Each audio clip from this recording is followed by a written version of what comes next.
सन 1986 में मैं एक सरकारी फैक्ट्री के कैंटीन में खाना बांटने वाला रेपो देने का काम करता था। वहाँ एक लड़की थी जो रोज सिर्फ 20 पैसे की सब्जी लेती थी। वो बांस की छड़ी की तरह पतली थी और उसका वर्क यूनिफॉर्म इतना धुला हुआ था कि उसका रंग उड़ चुका था। एक दिन मैंने हिम्मत करके उसके बारे में पूछा तो एक पुराने कर्मचारी ने सिसकते हुए कहा कि उसके परिवार पर बहुत बोझ है, उसके लिए पेट भर जाना भी बहुत है। तब से जब मैं उसे खाना परोसता तो मेरा हाथ कौंपता था। चम्मच पत्ता गोभी पर जाता था, पर बाउल में कुछ मांस के निवाले गिर जाते थे। हर बार वो मना करने की कोशिश करती थी और मैं सिर्फ मुस्कुराकर कहता था कि आज मांस ज्यादा है। 2 साल बाद एक दिन वो अचानक खाने नहीं आई। मैंने सोचा कि उसे कुछ हो गया है और मैंने हर जगह पूछा। आखिरकार फैक्ट्री डायरेक्टर ने मुझे अपने ऑफिस बुलाया। मैंने सोचा कि मुझे सजा मिलेगी, पर दरवाजा खोलते ही वो अंदर थी। डायरेक्टर ने जो कहा सुनकर मैं वहीं जम गया। दोपहर के खाने के समय कैंटीन की खिड़की पर लंबी कतार लगी हुई थी।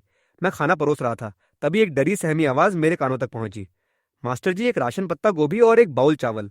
मैंने सिर उठाया। वही लड़की थी। वो धुला धुला यूनिफॉर्म, कॉलर और कफ घिसे हुए, इतनी पतली कि पहचानना मुश्किल था। उसके गाल अंदर धैसे हुए थे, जिससे उसकी आंखें बहुत बड़ी लग रही थीं। मैं उसका नाम नहीं जानता था। बस इतना पता था कि वो बिना नागा 20 पैसे की सब्जी मांगती थी।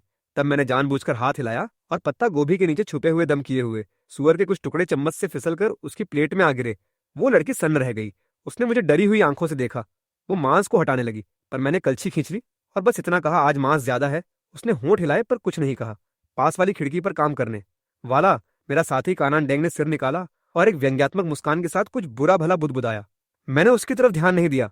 वो कैंटीन में मेरे साथ ड्यूटी करने वाला एक पुराना कर्मचारी था और गप्पों का बहुत शौकीन था। मैंने उस लड़की की प्लेट आगे कर दी।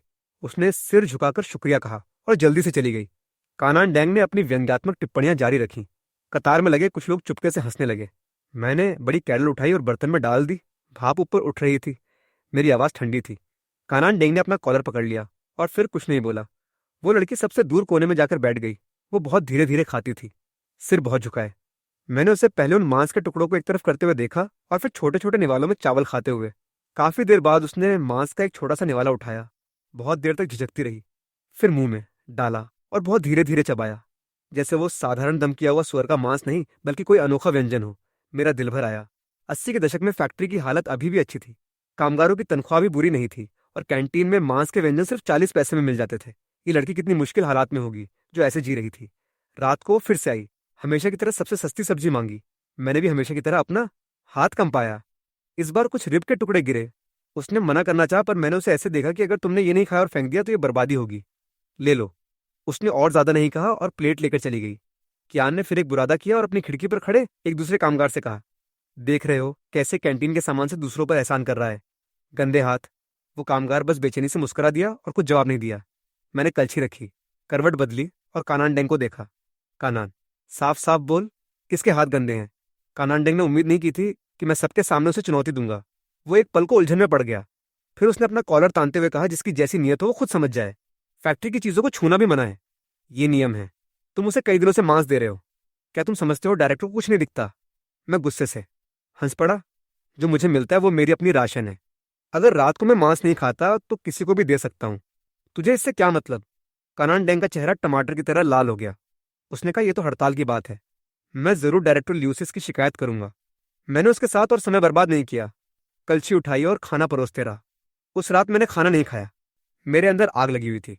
अगले दिन डायरेक्टर लू ने मुझे अपने ऑफिस बुलाया। वो कैंटीन और लॉजिस्टिक्स के जिम्मेदार थे।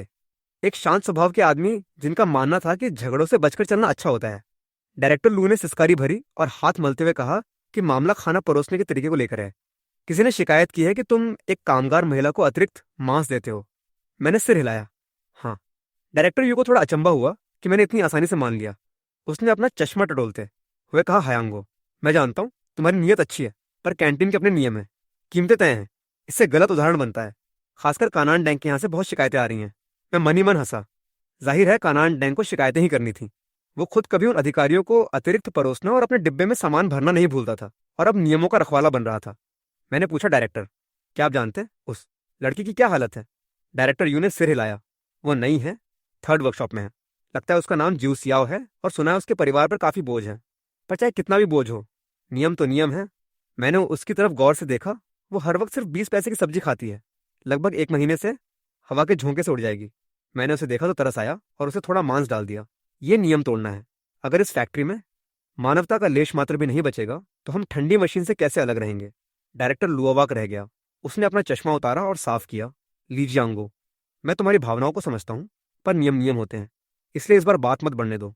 चुगलियों से बचने के लिए मैंने न तो कोई वादा किया और न ही कोई विवाद। डायरेक्टर के ऑफिस से बाहर निकलने पर मुझे लगा जैसे मेरे सीने पर कोई पत्थर रख दिया गया हो। दोपहर में जूसिया ओवन फिर से खाना मांगने आई। वो कतार में पीछे खड़ी थी, नजरें चुराती हुई, मुझे देखने की हिम्मत नहीं कर पा रही थी। जब उसकी बारी आई तो उसकी आवाज और भी धीमी थी। मास्टर जी, एक बाउल चावल। उसने सब्जी तक नहीं मांगी। मेरा दिल बैठ गया। जरूर ये बातें उसके कानों तक पहुंच गई थी। बिना दो बार सोचे मैंने आलू मांस का एक बड़ा सा कलछी भरा उसके चावल पर डाल दिया। मांस का एक छोटा सा पहाड़ा सा बन गया। वो घबरा गई। मास्टर जी, मैं नहीं ले सकती। पास से कानान डेंग की आवाज फिर से आई। वाह वाह, नियम तोड़ते हुए पकड़े गए। डायरेक्टर लू की बात तुम्हें एक कान से सुननी और दूसरे से उड़ानी है। पूरे कैंटीन की नजरें इकट्ठा हो गईं। ज्यूसिया ओबेन का चेहरा पल भर में लाल हो गया। उसकी आंखें भी भर आईं। उसने प्लेट ऐसे पकड़ी जैसे अंगारा पकड़ लिया हो और वापस जाने लगी। मैंने अपना हाथ उसकी प्लेट पर रख दिया। मेरी आवाज ऊंची नहीं थी, पर बहुत दृढ़ थी। पूरा कैंटीन पल भर में सन्न हो गया। मैंने ज्यूसिया ओवन को देखा और एक एक शब्द साफ साफ बोला, ये खाना मैं तुम्हें खिला रहा हूँ। फिर मैं मुड़ा और कानान डेंग को ठंडी निगाहों से देखा। मैंने अपनी जेब से पैसे खर्च किए हैं, ये काफी है। मैंने अपनी जेब से पैसे और खाने के कूपन निकालकर खिड़की के किनारे पर रख दिए। आलू मांस के 40 पैसे, चावल के 5 पैसे, सब यहाँ है। मास्टर कानन, क्या आपको कोई एतराज है? कानान डेंग का चेहरा लाल से सफेद हो गया। उसने उम्मीद नहीं की थी कि मैं ऐसा दांव चलूंगा। आसपास के कामगार उसे मजाक की निगाह से देखने लगे। उसने कहा, न कोई एतराज नहीं है, और सिर छुपा लिया। मैंने प्लेट जी और ओवन की तरफ कर दी। जा खा। खाना खाए बिना काम कैसे करेगी? उसकी आंखों में आंसू आ गए थे, पर वो बह नहीं रहे थे। उसने मुझे गहरा प्रणाम किया, फिर प्लेट ली, सीधी हुई और एक खाली जगह पर जाकर बैठ गई। उसने सारा चावल और मांस निवाला दर निवाला, खाया, कुछ नहीं छोड़ा। उस घटना के बाद ज्यूसिया ओवन बदल गई। वो अब सिर्फ सब्जी नहीं मांगती थी, बल्कि 2 पैसे का एक हिस्सा और बढ़ा लेती थी। पर उसने कभी मुझे कुछ अतिरिक्त डालने नहीं दिया। हर बार जब उसकी बारी आती तो वो पैसे और कूपन देती, सिर झुकाए इंतजार करती, और जब मैं खाना परोसता तो शुक्रिया कहकर चली जाती। हमारे बीच एक अदृश्य दीवार सी बन गई थी। मुझे पता था वो डरती थी कि कहीं मुझे और मुश्किल में न डाल दे, और इससे मुझे और दर्द होता था। मैं अब हाथ नहीं काम पा सकता था, इसलिए कम से कम कोशिश करता कि कलछी को बर्तन के नीचे तक डुबाऊं, जहां सब्जी हमेशा ज्यादा नरम और पौष्टिक होती थी। ये हमारी नई खामोश जुबान बन गई। मैं कुछ नहीं कहता, वो कुछ नहीं बोलती। कभी कभी वो भीड़ बढ़ने से पहले या बाद में थोड़ा जल्दी या देर से आती। भीड़ से बचने के लिए वो खिड़की के पास खड़ी हो जाती, मेरा शोर खत्म करने का इंतजार करती, और फिर धीरे से पूछती, मास्टर सो, क्या आज थके हैं? पानी पियेंगे? वो एक फौजी पानी की बोतल गुनगुना पानी डालकर लाती। मैं हमेशा कहता, प्यास नहीं है। वो बोतल खिड़की के किनारे पर छोड़कर चली जाती। जब मेरी ड्यूटी खत्म होती तो पानी अभी भी गुनगुना होता। ऐसे ही एक के बाद एक दिन बीतते गए। पता ही नहीं चला, और 2 साल बीत गए। जू से ओवन का शरीर पहले से कुछ बेहतर था, हालांकि वो अब भी पतली ही थी। उसे नया यूनिफॉर्म मिल गया था, हालांकि स्टाइल वही था। वो अब प्रशिक्षु से कुशल कामगार बन चुकी थी, और वर्कशॉप में कहते थे कि वो बहुत अच्छा काम करती है। हर साल उसे प्रोडक्शन मॉडल चुना जाता था। इसी बीच मेरी कानान डैंग से दुश्मनी बढ़ती जा रही थी। कैंटीन में कोई भी घटना वो मुझ पर थोपने के लिए इस्तेमाल करता था। आज कहता, तेल ज्यादा इस्तेमाल किया। कल कहता, खरीदी गई सब्जियों का नुकसान ज्यादा है। डायरेक्टर यू उससे तंग आकर हर दूसरे दिन मुझे बुलाता। मैं बारता था कि कानान डेंग एक मौके का इंतजार कर रहा था, एक ऐसा मौका जो मुझे पूरी तरह बर्बाद कर दे। जल्द ही वो मौका आ गया। फैक्ट्री में लॉजिस्टिक्स एरिया का रिफॉर्म, जिसमें मेरिट के आधार पर चयन होना था। कैंटीन से 2 कुक चीफ में से एक को सब डायरेक्टर के पद पर प्रमोट किया जाना था, जो खरीदारी का जिम्मेदार होता। ये एक बहुत फायदेमंद पद था। सब जानते थे कि यह प्रतियोगिता मेरे और कानान डेंग के बीच थी। मेरे कुकिंग स्किल्स बेहतर थे, मैं उम्र में छोटा था, और कामगारों में मेरी रिपुटेशन अच्छी थी। सामान्य हालात में मेरी संभावनाएं ज्यादा थीं। कानान डेंग घबरा गया और हर जगह मुझ पर कोई भी गंदगी ढूंढने लगा। आखिरकार उसने ज्यूसिया ओवन पर निगाह डाली।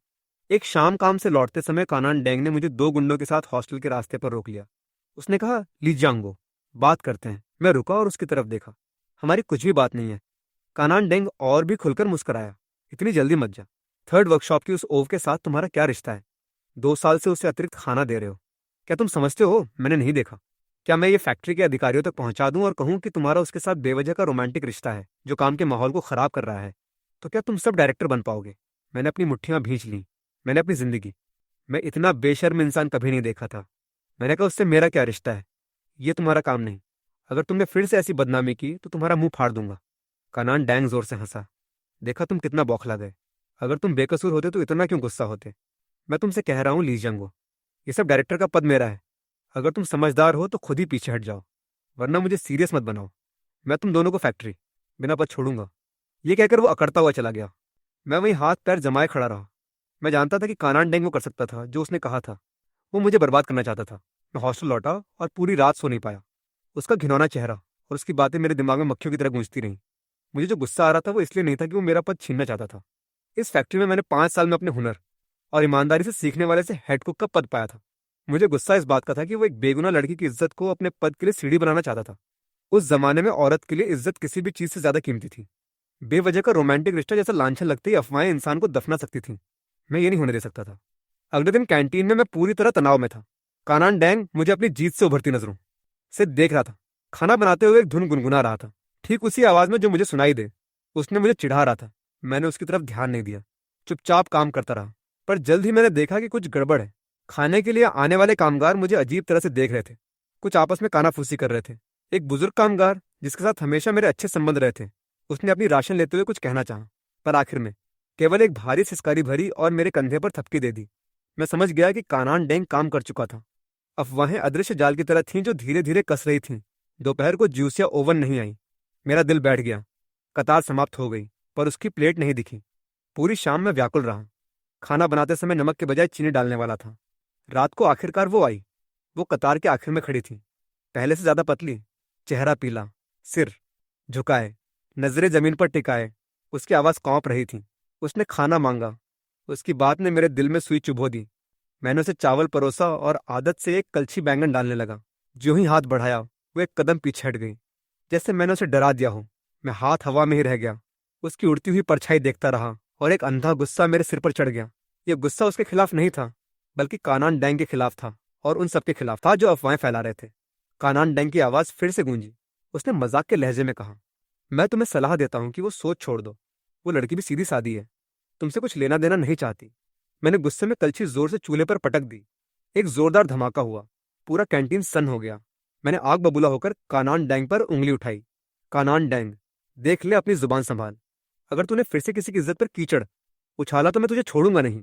वो एक पल को डर से सहमा पर तुरंत अकड़ गया। उसने बोला, मैंने ऐसा क्या कहा जो सच नहीं है? क्या तुम ये इनकार कर सकते हो कि तुम कई दिनों से उसे अतिरिक्त दे रहे हो? क्या तुम ये इनकार कर सकते हो कि तुम्हारे उसके लिए सामान्य से ज्यादा भावनाएं हैं? सब देख रहे हैं। उसने भीड़ को उकसाना शुरू कर दिया। कुछ लोग झिझकने लगे। मास्टर जी, ये तो ठीक नहीं है। हाँ, संदिग्ध परिस्थितियों से बचना चाहिए। मैं गुस्से से कांप रहा था।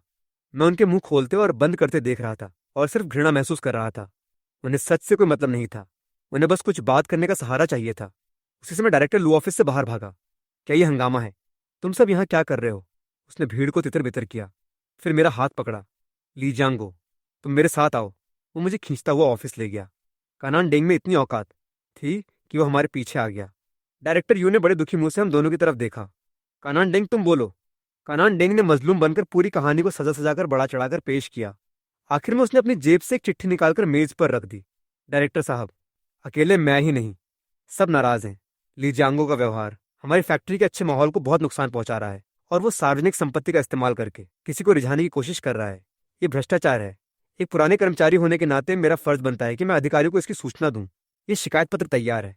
अगर आप कार्रवाई नहीं करते तो मैं सीधे डायरेक्टर जनरल के ऑफिस में दे दूंगा। डायरेक्टर लू ने चिट्ठी ली, उस पर एक नजर डाली और उसका चेहरा बहुत उतर गया। उसके हाथ कांप रहे थे। ये तो पागलपन है, सच में पागलपन है। कानान डेंग, तुम क्या कर रहे हो? क्या तुम किसी की जान लेना चाहते हो? कानान डेंग ने बड़े नेक इंसान वाला रुख अपनाया। डायरेक्टर साहब, मैं तो नियमों और फैक्ट्री के माहौल की रक्षा कर रहा हूँ। मेरा कोई स्वार्थ नहीं है। उसके मुंह से तो ये बातें निकल रही थी, पर उसकी आंखों से जीत झलक रही थी। डायरेक्टर लू थका हारा मेरी तरफ मुड़ा। ली जांगो, तुम स्पष्टीकरण दो। सच में तुम्हारे और जूसिया ओवन के बीच कुछ भी नहीं है? ये देखकर मेरा दिल बैठ गया। वो भी शक करने लगा है। मैंने कहा, डायरेक्टर साहब, मेरा और उसके बीच सब कुछ साफ और पारदर्शी है। मैंने उसकी मदद सिर्फ इसलिए की क्योंकि वो बहुत मुश्किल हालात में थी। एक नई लड़की जो फैक्ट्री में आई थी और ठीक से खाना तक नहीं खा पाती थी। और जो बातें कानान डेंग कह रहा है वो सब उसने सब डायरेक्टर का पद हड़पने के लिए बनाई है। कानान डेंग चिल्लाया। मैं कानान डेंग एक ईमानदार इंसान हूं। मैंने कभी ऐसा कुछ किया है क्या? तुमने जो किया उसका फल भोगो। अगर तुम बेकसूर हो तो कौन यकीन करेगा? पूरे कैंटीन को पता है ऑफिस मुर्गा घर बन गया। आखिरकार डायरेक्टर यू ने जोर से मेज पर मुक्का मारा। बस करो। फिर उसने कानान डेंग की तरफ इशारा करते हुए कहा, तुम जाओ। फिर मेरी तरफ देखा, तुम भी जाओ। उसने हम दोनों को देखा। फैक्ट्री इस मामले की जांच करेगी। जब तक नतीजे नहीं आ जाते। तुम कलछी छोड़ो और किचन में जाकर सब्जियां धोने में मदद करो। मेरा दिल बैठ गया। ये बिना जांच के सजा थी, बिना सबूत के। सिर्फ एक भरी पूरी शिकायत पर मुझे निलंबित कर दिया गया था। अब मुझे ही दिखावा बनाए रखना था। कानान डैंग ऑफिस से सिर ऊंचा करके बाहर आया। मेरे पास से गुजरते हुए उसने जानबूझकर मेरे कंधे से टक्कर मारी और बोला, मुझसे भिड़ने के लिए तुझे अभी बहुत कुछ सीखना है। मैंने कुछ नहीं कहा, बस उसकी घमंड से भरी पीठ देखता रहा। अगले दिन से मैं किचन में सब्जियां धोने लगा। कलछी का काम स्वाभाविक रूप से कानान डेंग को मिल गया।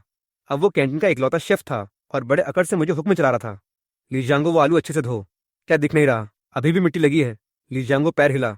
सारी सुबह इतनी कम सब्जी धो रहे हो? जो सहायक पहले मेरे पीछे रहते थे, वो अब उसकी चापलूसी कर रहे थे और मुझसे दूर भाग रहे थे। डर था कि कहीं उनका नाम भी न घसीटा जाए। पर सबसे ज्यादा दर्द मुझे जूसिया ओवन के बारे में होता था। मेरे निलंबन की खबर पूरी फैक्ट्री में आग की तरह फैल गई। अफवाहें और भी बेतुकी होती जा रही थीं। कुछ कह रहे थे कि मुझे बेवजह के रोमांटिक रिश्ते के कारण निकाल दिया गया, तो कुछ कह रहे थे कि जूसिया ओवन पर गंभीर सजा हुई है।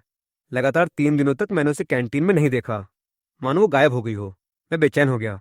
कहीं उसने उन अफवाहों के कारण कोई बेवकूफ़ी तो नहीं कर दी, या सच में उसे सजा तो नहीं हुई। मैं चुप नहीं बैठ सकता था। काम के बाद मैं थर्ड वर्कशॉप गया। लोग मुझे अजीब नज़रों से देख रहे थे, जिसमें सहानुभूति थी और फैसला भी। उसी ग्रुप की एक साथी महिला मुझे एक तरफ ले गई। मास्टर सो, तुम उसके बारे में क्यों पूछ रहे हो? वो लड़की बड़ी दयनीय है। परसों रोते हुए उसने वर्कशॉप मास्टर से लंबी छुट्टी मांगी। कहा घर पर कोई जरूरी काम है। तब से वापस नहीं आई।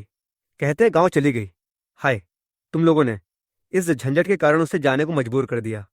बता, तुम उसकी इतनी मदद क्यों करना चाहते थे? उसकी बातों ने मेरे सीने पर हथौड़े की तरह वार किया। वो मेरी वजह से चली गई थी। मेरी एक अच्छी नीयत आखिरकार उसे चोट पहुंचाने वाली चाकू बन गई। उस रात अकेले हॉस्टल में मैंने बाई हू की पूरी बोतल पी डाली। मैं नशे में नहीं था, पर दिल पहले से कहीं ज्यादा दुख रहा था। मैं सबके ताने का पात्र बन चुका था। एक अहंकारी और अच्छी नीयत वाला मूर्ख। इंसानी बुराई के सामने नेकी कागज की तरह नाजुक थी। इसके बाद के दिन मैंने बेहोशी की हालत में काटे। हर सुबह किचन के सिंक के पास यंत्रवत ढेर सारी सब्जियां धोता। ठंडा पानी हड्डियों को चीर रहा था। कानान डेंग ने मुझे पूरी तरह बदल दिया था। वो न सिर्फ खाना बनाता था, बल्कि खरीदारी में भी हाथ डालने लगा था। सप्लायरों पर भौंकता, कहता मांस बहुत फैटी है या सब्जियां ताजी नहीं है। मैं जानता था वो अपना क्षेत्र बना रहा था। सब डायरेक्टर के पद के लिए जमीन तैयार कर रहा था। हर बार जब वो मुझे देखता, मजाक उड़ाने का मौका नहीं छोड़ता। वाह, हमारे महान उपकारी मास्टर सो, आज कतार काफी सफेद है। कैसे हो? सब्जी धोना ज्यादा शांत है ना? बिना ज्यादा दिमाग की लड़ाई के मैं उसे कभी जवाब नहीं देता था। मेरी चुप्पी उसकी नजरों में कमजोरी और हार थी, और इससे वो और भी अकड़ जाता था। कैंटीन के खाने की गुणवत्ता दिन ब दिन गिरती जा रही थी। जब मैं खाना पकाता था तो दम किया हुआ सुअर का मांस नरम होता था, मीठा नहीं। आलू मांस गाढ़ा और स्वादिष्ट बनता था। अब कानान डैंग के साथ व्यंजन हमेशा ज्यादा नमकीन या कम तेल वाले होते थे। मांस हमेशा सख्त और सूखा। कामगार आपस में शिकायत करते थे, पर कोई भी ऊंची आवाज में कहने की हिम्मत नहीं जुटा पाता था। डायरेक्टर यू ने उसे 1-2 बार बुलाया भी, और दोनों बार कानान डैंग ने खरीदारी के बजट का हवाला देकर बात टाल दी। वो कहता था अच्छी सब्जी लानी है तो पैसे चाहिए। मैं तो वही कर रहा हूं जो पैसों में होता है। डायरेक्टर यू उसका कुछ नहीं बिगाड़ पाता था। मैं सब कुछ देख रहा था और मेरे अंदर की आग धीरे धीरे फिर से जलने लगी थी। मैं ये सब ऐसे नहीं जाने दे सकता था। मैं कानान डैंग जैसे इंसान को जीतता नहीं देख सकता था, और मैं ये भी नहीं देख सकता था कि ज्यूसिया ओवन पर बेवजह का दाग लगे और वो दूर भागने को मजबूर हो। मैंने कानान डैंग की हर हरकत पर नजर रखनी शुरू कर दी। मैंने देखा कि हर दोपहर वो कैंटीन से सबसे आखिर में जाता था, हमेशा एक कपड़े का भारी बैग लेकर। मैंने उसे पिछले दरवाजे के एक अंधेरे कोने में सुअर के मांस के सप्लायर लिजी से चुपके चुपके बात करते हुए देखा। उसे सिगरेट थमाते हुए और साजिश भरी नजरों का आदान प्रदान करते हुए भी देखा। मुझे सब साफ दिख रहा था। एक शनिवार की रात जब सब लोग जा चुके थे और कैंटीन के दरवाजे बंद थे, मैं पिछली खिड़की से अंदर घुस गया। अंधेरे किचन में बस चांद की हल्की रोशनी थी। अंधेरे में ही मैं कानान डेंग की अलमारी तक पहुंच गया। वो ताला बंद थी, पर मैंने अपनी जेब से एक पतला सा तार निकाला जो मैंने पहले से तैयार कर रखा था। उसे ताले में डाला और घुमाया। ये एक तरकीब थी जो मैंने बचपन में एक ताला बनाने वाले से सीखी थी। क्लिक की आवाज हुई और ताला खुल गया। मैंने दरवाजा खोला और बासी खाने की बदबू ने मेरा स्वागत किया। अंदर तरह तरह की पैक हुई बची हुई चीजें थीं और 2 बिना खुले सिगरेट के कार्टन। ये छोटी चीजें थीं। मैंने अंदर खोजबीन की और अलमारी के तले में एक सख्त कवर वाली छोटी सी कॉपी मिली। मैंने उसे खोला और लाइटर से रोशनी डाली। जो लिखा था उसे देखकर मेरे हाथ कांपने लगे। वो एक हिसाब किताब की किताब थी, जिसमें बिल्कुल साफ लिखा था कि उसने और सुअर के मांस के सप्लायर लीजी ने कब से साथ मिलकर काम किया है। हर ऑर्डर में कम बुकिंग करना। फैक्ट्री 50 किलो मांस मंगवाती थी, वो लोग सिर्फ 40 किलो भेजते थे। बचे हुए 10 किलो का पैसा कानान डैंग और लीजी 3-7 के अनुपात में बांट लेते थे। और सब्जियों के साथ भी यही होता था। ताजी सब्जी की जगह लगभग सड़ी गली पत्तियां डाल देते थे और फर्क का पैसा अपनी जेब में डाल लेते थे। सिर्फ 1 महीने में उसने जो चोरी की थी वो मेरी सालाना तनख्वाह का लगभग आधा था। आखिरी पेज पर उसने लिखा था कि जब वो सब डायरेक्टर बन जाएगा तो सारे सप्लाई चैनल अपने निजी लोगों से बदल लेगा। मैंने किताब अपने सीने से लगा ली, अलमारी को जैसे का तैसा छोड़ा और खिड़की से बाहर निकल गया। हॉस्टल लौटकर मुझे पूरी रात नींद नहीं आई। मैंने किताब के हर एक अंक को तब तक दोहराया जब तक वो मेरी याद में न बस गए। मैं एक मौके का इंतजार कर रहा था, एक ऐसा मौका जो कानान डैंग को कलंक के खंभे से बांध दे। 2 दिन बाद वो मौका आ गया। फैक्ट्री की नोटिस। बोर्ड पर लॉजिस्टिक्स विभाग के सब डायरेक्टर पद के लिए प्रतियोगिता का नोटिस लगा। प्रेजेंटेशन भाषण शुक्रवार दोपहर के लिए तय हुआ और उसी दिन मुझे एक नोटिफिकेशन मिला, कॉमरेड लीजियांगो आज दोपहर 2 बजे डायरेक्टर जनरल के ऑफिस में पेश होंगे। मैंने वो नोटिफिकेशन हथेलियों में पसीना लाते हुए पकड़ लिया। आज या तो निकाला जाऊंगा या भारी सजा होगी। मैंने गहरी सांस ली और किताब को अपने सीने से और अच्छे से बांध लिया। जो होना हो जाए। आज सबको पता चल जाएगा कि कानान डेंग किस किस्म का इंसान है। 2:10 पर मैं मैनेजमेंट बिल्डिंग पहुंच गया। 10 मिनट पहले फैक्ट्री में 5 साल में मैंने डायरेक्टर जनरल को सिर्फ सालाना आम सभाओं में दूर से देखा था। कहते थे वो एक दृढ़ और ऊर्जावान इंसान है, शहर से नए आए हैं और बड़े सुधार करने को तैयार हैं। लॉजिस्टिक्स विभाग उनका पहला निशाना था। मुझे नहीं पता था कि उन्होंने मुझे मेरी गलती की सजा देने बुलाया या किसी और वजह से, पर मैं जानता था कि मैं बैठा नहीं रह सकता था। मैं सीढ़ियां चढ़ गया। रास्ता सन्नाटे में डूबा था, बस मेरे पैरों की आवाज गूंज रही थी। जैसे जैसे मैं डायरेक्टर के ऑफिस के पास पहुंच रहा था मेरा दिल तेज धड़क रहा था। मैं बंद दरवाजे तक पहुंचा, गहरी सांस ली और दस्तक दी। अंदर आओ, एक शांत और गंभीर आवाज। मैंने दरवाजा खोला। ऑफिस बड़ा और सादा था। एक बड़ी मेज, 2 कुर्सियां, एक बुकशेल्फ। एक करीब 50 साल का आदमी मेज के पीछे बैठा था, साफ मॉडल सूट पहने, बालों को पूरी तरह से संवारा हुआ। वो डायरेक्टर जीव थे। मैंने कमरे में नजर दौड़ाई और सन्न रह गया। मेज के पास एक और शख्स था, एक जानी पहचानी पर कुछ अलग सी परछाई। वो ज्यूसिया ओवन थी।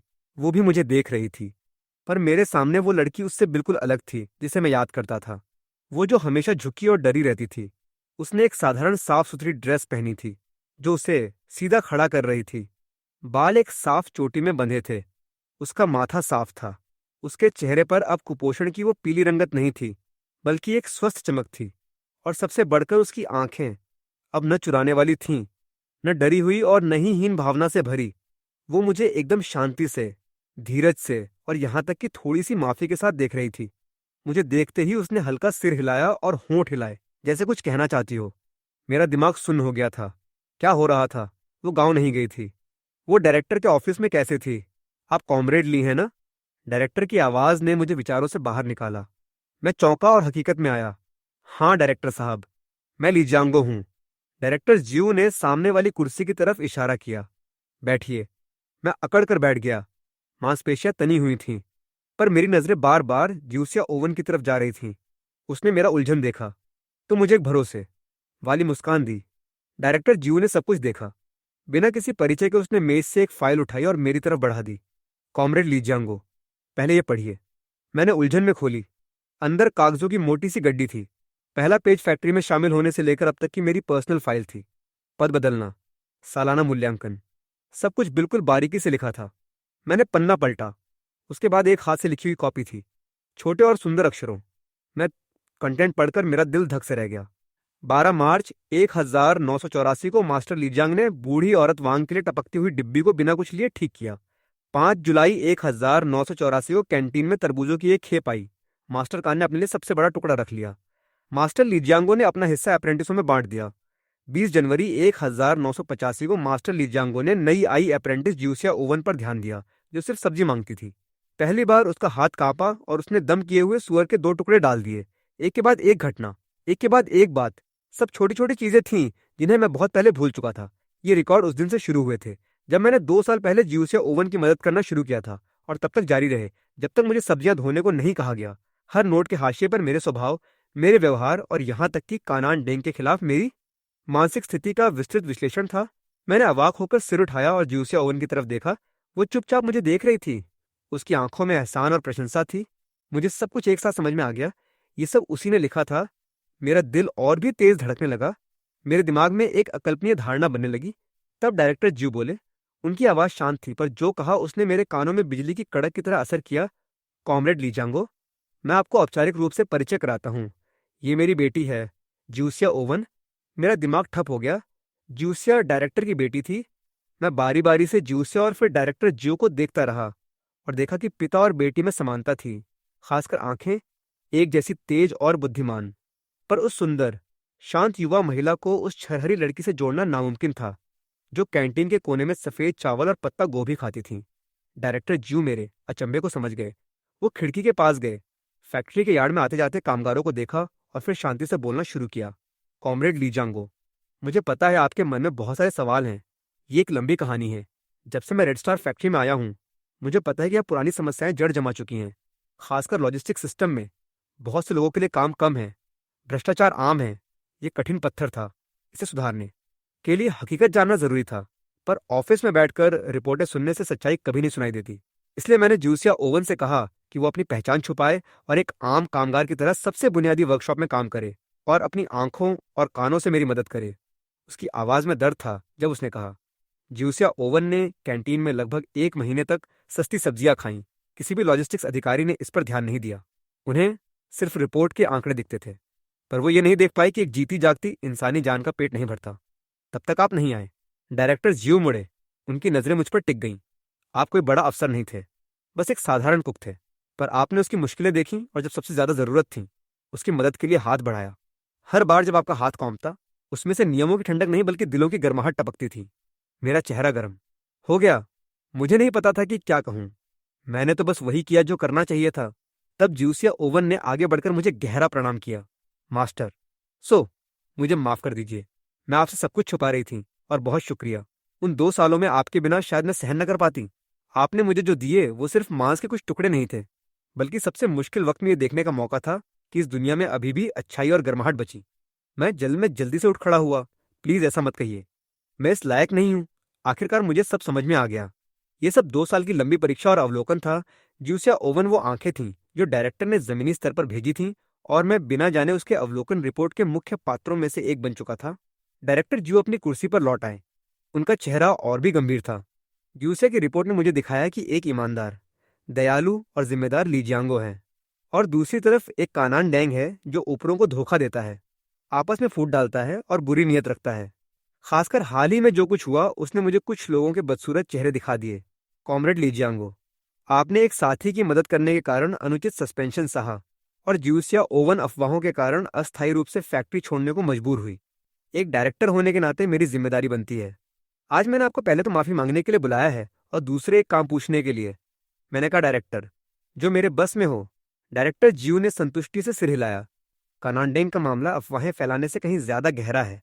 ज्यूसिया की रिपोर्ट में खरीदारी में संभावित आर्थिक अनियमितताओं का उल्लेख है, पर अब तक हमारे पास ठोस सबूतों की कमी थी। मैं अनुशासन समिति के साथियों से जांच कराने वाला था, पर आज सुबह ज्यूसिया ओवन ने मुझसे कहा कि शायद आपके पास वो चाबी है। मेरा दिल धक से रह गया। मैंने ज्यूसिया ओवन की तरफ देखा। उसने मुझे पूरे भरोसे के साथ देखा। मैं समझ गया, उसकी फैमिली इमरजेंसी वाली छुट्टी भागना नहीं थी, वो डायरेक्टर को रिपोर्ट करने गई थी। बिना किसी संदेह के मैंने उस सख्त कवर वाली किताब को अपने कपड़ों के अंदर से सावधानी से निकाला और दोनों हाथों से डायरेक्टर ज्यू की मेज पर रख दिया। डायरेक्टर ज्यू ने पन्ने दर पन्ने उसे पढ़ा। उसका चेहरा गहराता जा रहा था, माथा और सिकुड़ता जा रहा था। ऑफिस की हवा जमसी गई। अचानक उसने जोर से मेज पर हाथ मारा और उछलकर खड़ा हो गया। ये तो जोंक है, परजीवी है। उसका सीना गुस्से से कांप रहा था। इस फैक्ट्री में कितने कामगार हैं जो पूरे महीने मेहनत करके मुश्किल से थोड़े पैसे कमाते हैं, और एक कानान डेंग महज कलम घुमाकर सबके पसीने की कमाई अपनी जेब में डाल रहा है। अगर उसे सजा नहीं हुई तो आसमान को आंखें नहीं हैं। उसने मुझे एक नजर से देखा जिसमें एहसान और दृढ़ता दोनों थी। कॉमरेड लीजियांगो, आपने बहुत अच्छा किया। आपने न केवल ज्यूसिया ओवन की रक्षा की, बल्कि फैक्ट्री का एक बड़ा ट्यूमर भी बेनकाब कर दिया। इतने ठोस सबूतों के साथ अब हिसाब बराबर करने का समय आ गया है। उसने अपनी घड़ी देखी। 2:30 बज रहे थे। कैंटीन में प्रतियोगिता का प्रेजेंटेशन जरूर शुरू हो चुका होगा। चलो देखना है कि हमारे इस कानान डेंग ने कैसी जबरदस्त एक्टिंग तैयार की है। जब हम कैंटीन पहुंचे, प्रेजेंटेशन पहले ही शुरू हो चुका था। डायरेक्टर यू पहली पंक्ति में बैठे थे, बेहद अकड़े हुए और घबराए हुए। स्टेज पर कानान डेंग अपने पूरे जोश में था। उसने नीला नया वर्क यूनिफॉर्म पहना था, बालों में तेल लगाकर संवारा था, बिल्कुल एक बड़े आदमी जैसा लग रहा था। वो बोल रहा था, सम्मानित अधिकारी, कॉमरेड, प्रिय साथियों, मैंने कैंटीन में 20 साल काम किया है। अपने अच्छे साल रेड स्टार फैक्ट्री की लॉजिस्टिक्स की वजह से बिताए हैं। मैं उन लोगों से सबसे ज्यादा नफरत करता हूँ जो नियम तोड़ते हैं और अपना स्वार्थ साधते हैं। हाल ही में हमारे कैंटीन में एक सड़ा हुआ सेब पाया गया। उसका नाम है लीजांगो। उसने अपने कलछी वाले पद का गलत इस्तेमाल करके एक कामगार महिला के साथ गंदा संबंध बनाया और फैक्ट्री के सामान से उसे रिझाने की कोशिश की। इसका बहुत बुरा असर हुआ। किस्मत से मैंने वक्त रहते इसे पकड़ लिया और अधिकारियों को सूचित कर दिया ताकि ये बीमारी और न फैले। उसने एक दुखी होने का नाटक किया। सभागार में हलचल मच गई। बहुत से लोग पीछे की तरफ देखने लगे जहां मैं खड़ा था। मैं उसे स्टेज पर एक्ट करते हुए बेरुखी से देख रहा था। कानान डेंग ने हमें देखा नहीं था। वो और गर्म होता जा रहा था। अगर मुझे ये सब डायरेक्टर का पद मिलता है तो मैं वादा करता हूँ कि पहले तो हर तरह की बर्बादी खत्म करूंगा और खरीदारी पर नजर रखूंगा ताकि फैक्ट्री का हर एक पैसा बच सके। दूसरे, अनुशासन मजबूत करूंगा। ये कभी नहीं होने दूंगा कि लीजियांगो जैसा कोई फिर से नियम तोड़े।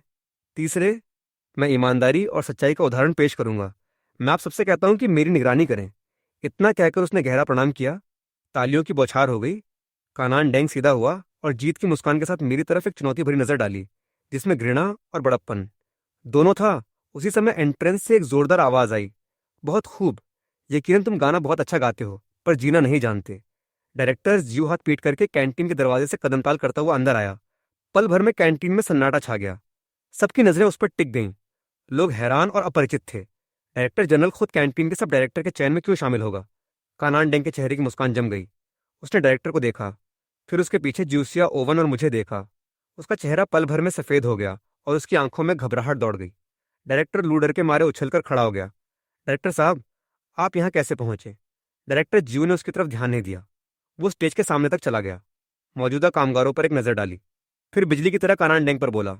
कानान डेंग, तुम अभी बोल रहे थे कि ईमानदार रहोगे, सीधे रहोगे, वो चीजें नहीं छुओगे जो तुम्हारी नहीं है। यही मैं पूछना चाहता हूँ। इस महीने तुमने सुअर के मांस की खरीद के बजट से अपनी जेब में कितना डाला? कानान डैंग के पैरों के नीचे से जमीन खिसक गई। वो मुश्किल से खड़ा रह सका। डायरेक्टर साहब, मैं आपकी बात नहीं समझा। बात नहीं समझे? फिर हर बार सब्जी की डिलीवरी में कम वजन कैसे होता? ये क्या सफाई है? सभागार में शोर मच गया। सबकी नजरें कानान डैंग पर आश्चर्य और संदेह से जम गईं। कानान डैंग पूरी तरह घबरा गया।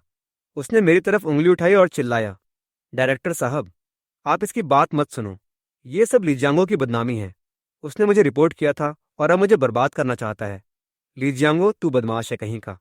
अगर तेरे पास सबूत नहीं है तो ये सब बेकार बातें हैं। वो अब भी विरोध कर रहा था। मैंने उसकी बिखरी हुई अकड़न देखी, बस उसे दयनीय पाया। सबूत?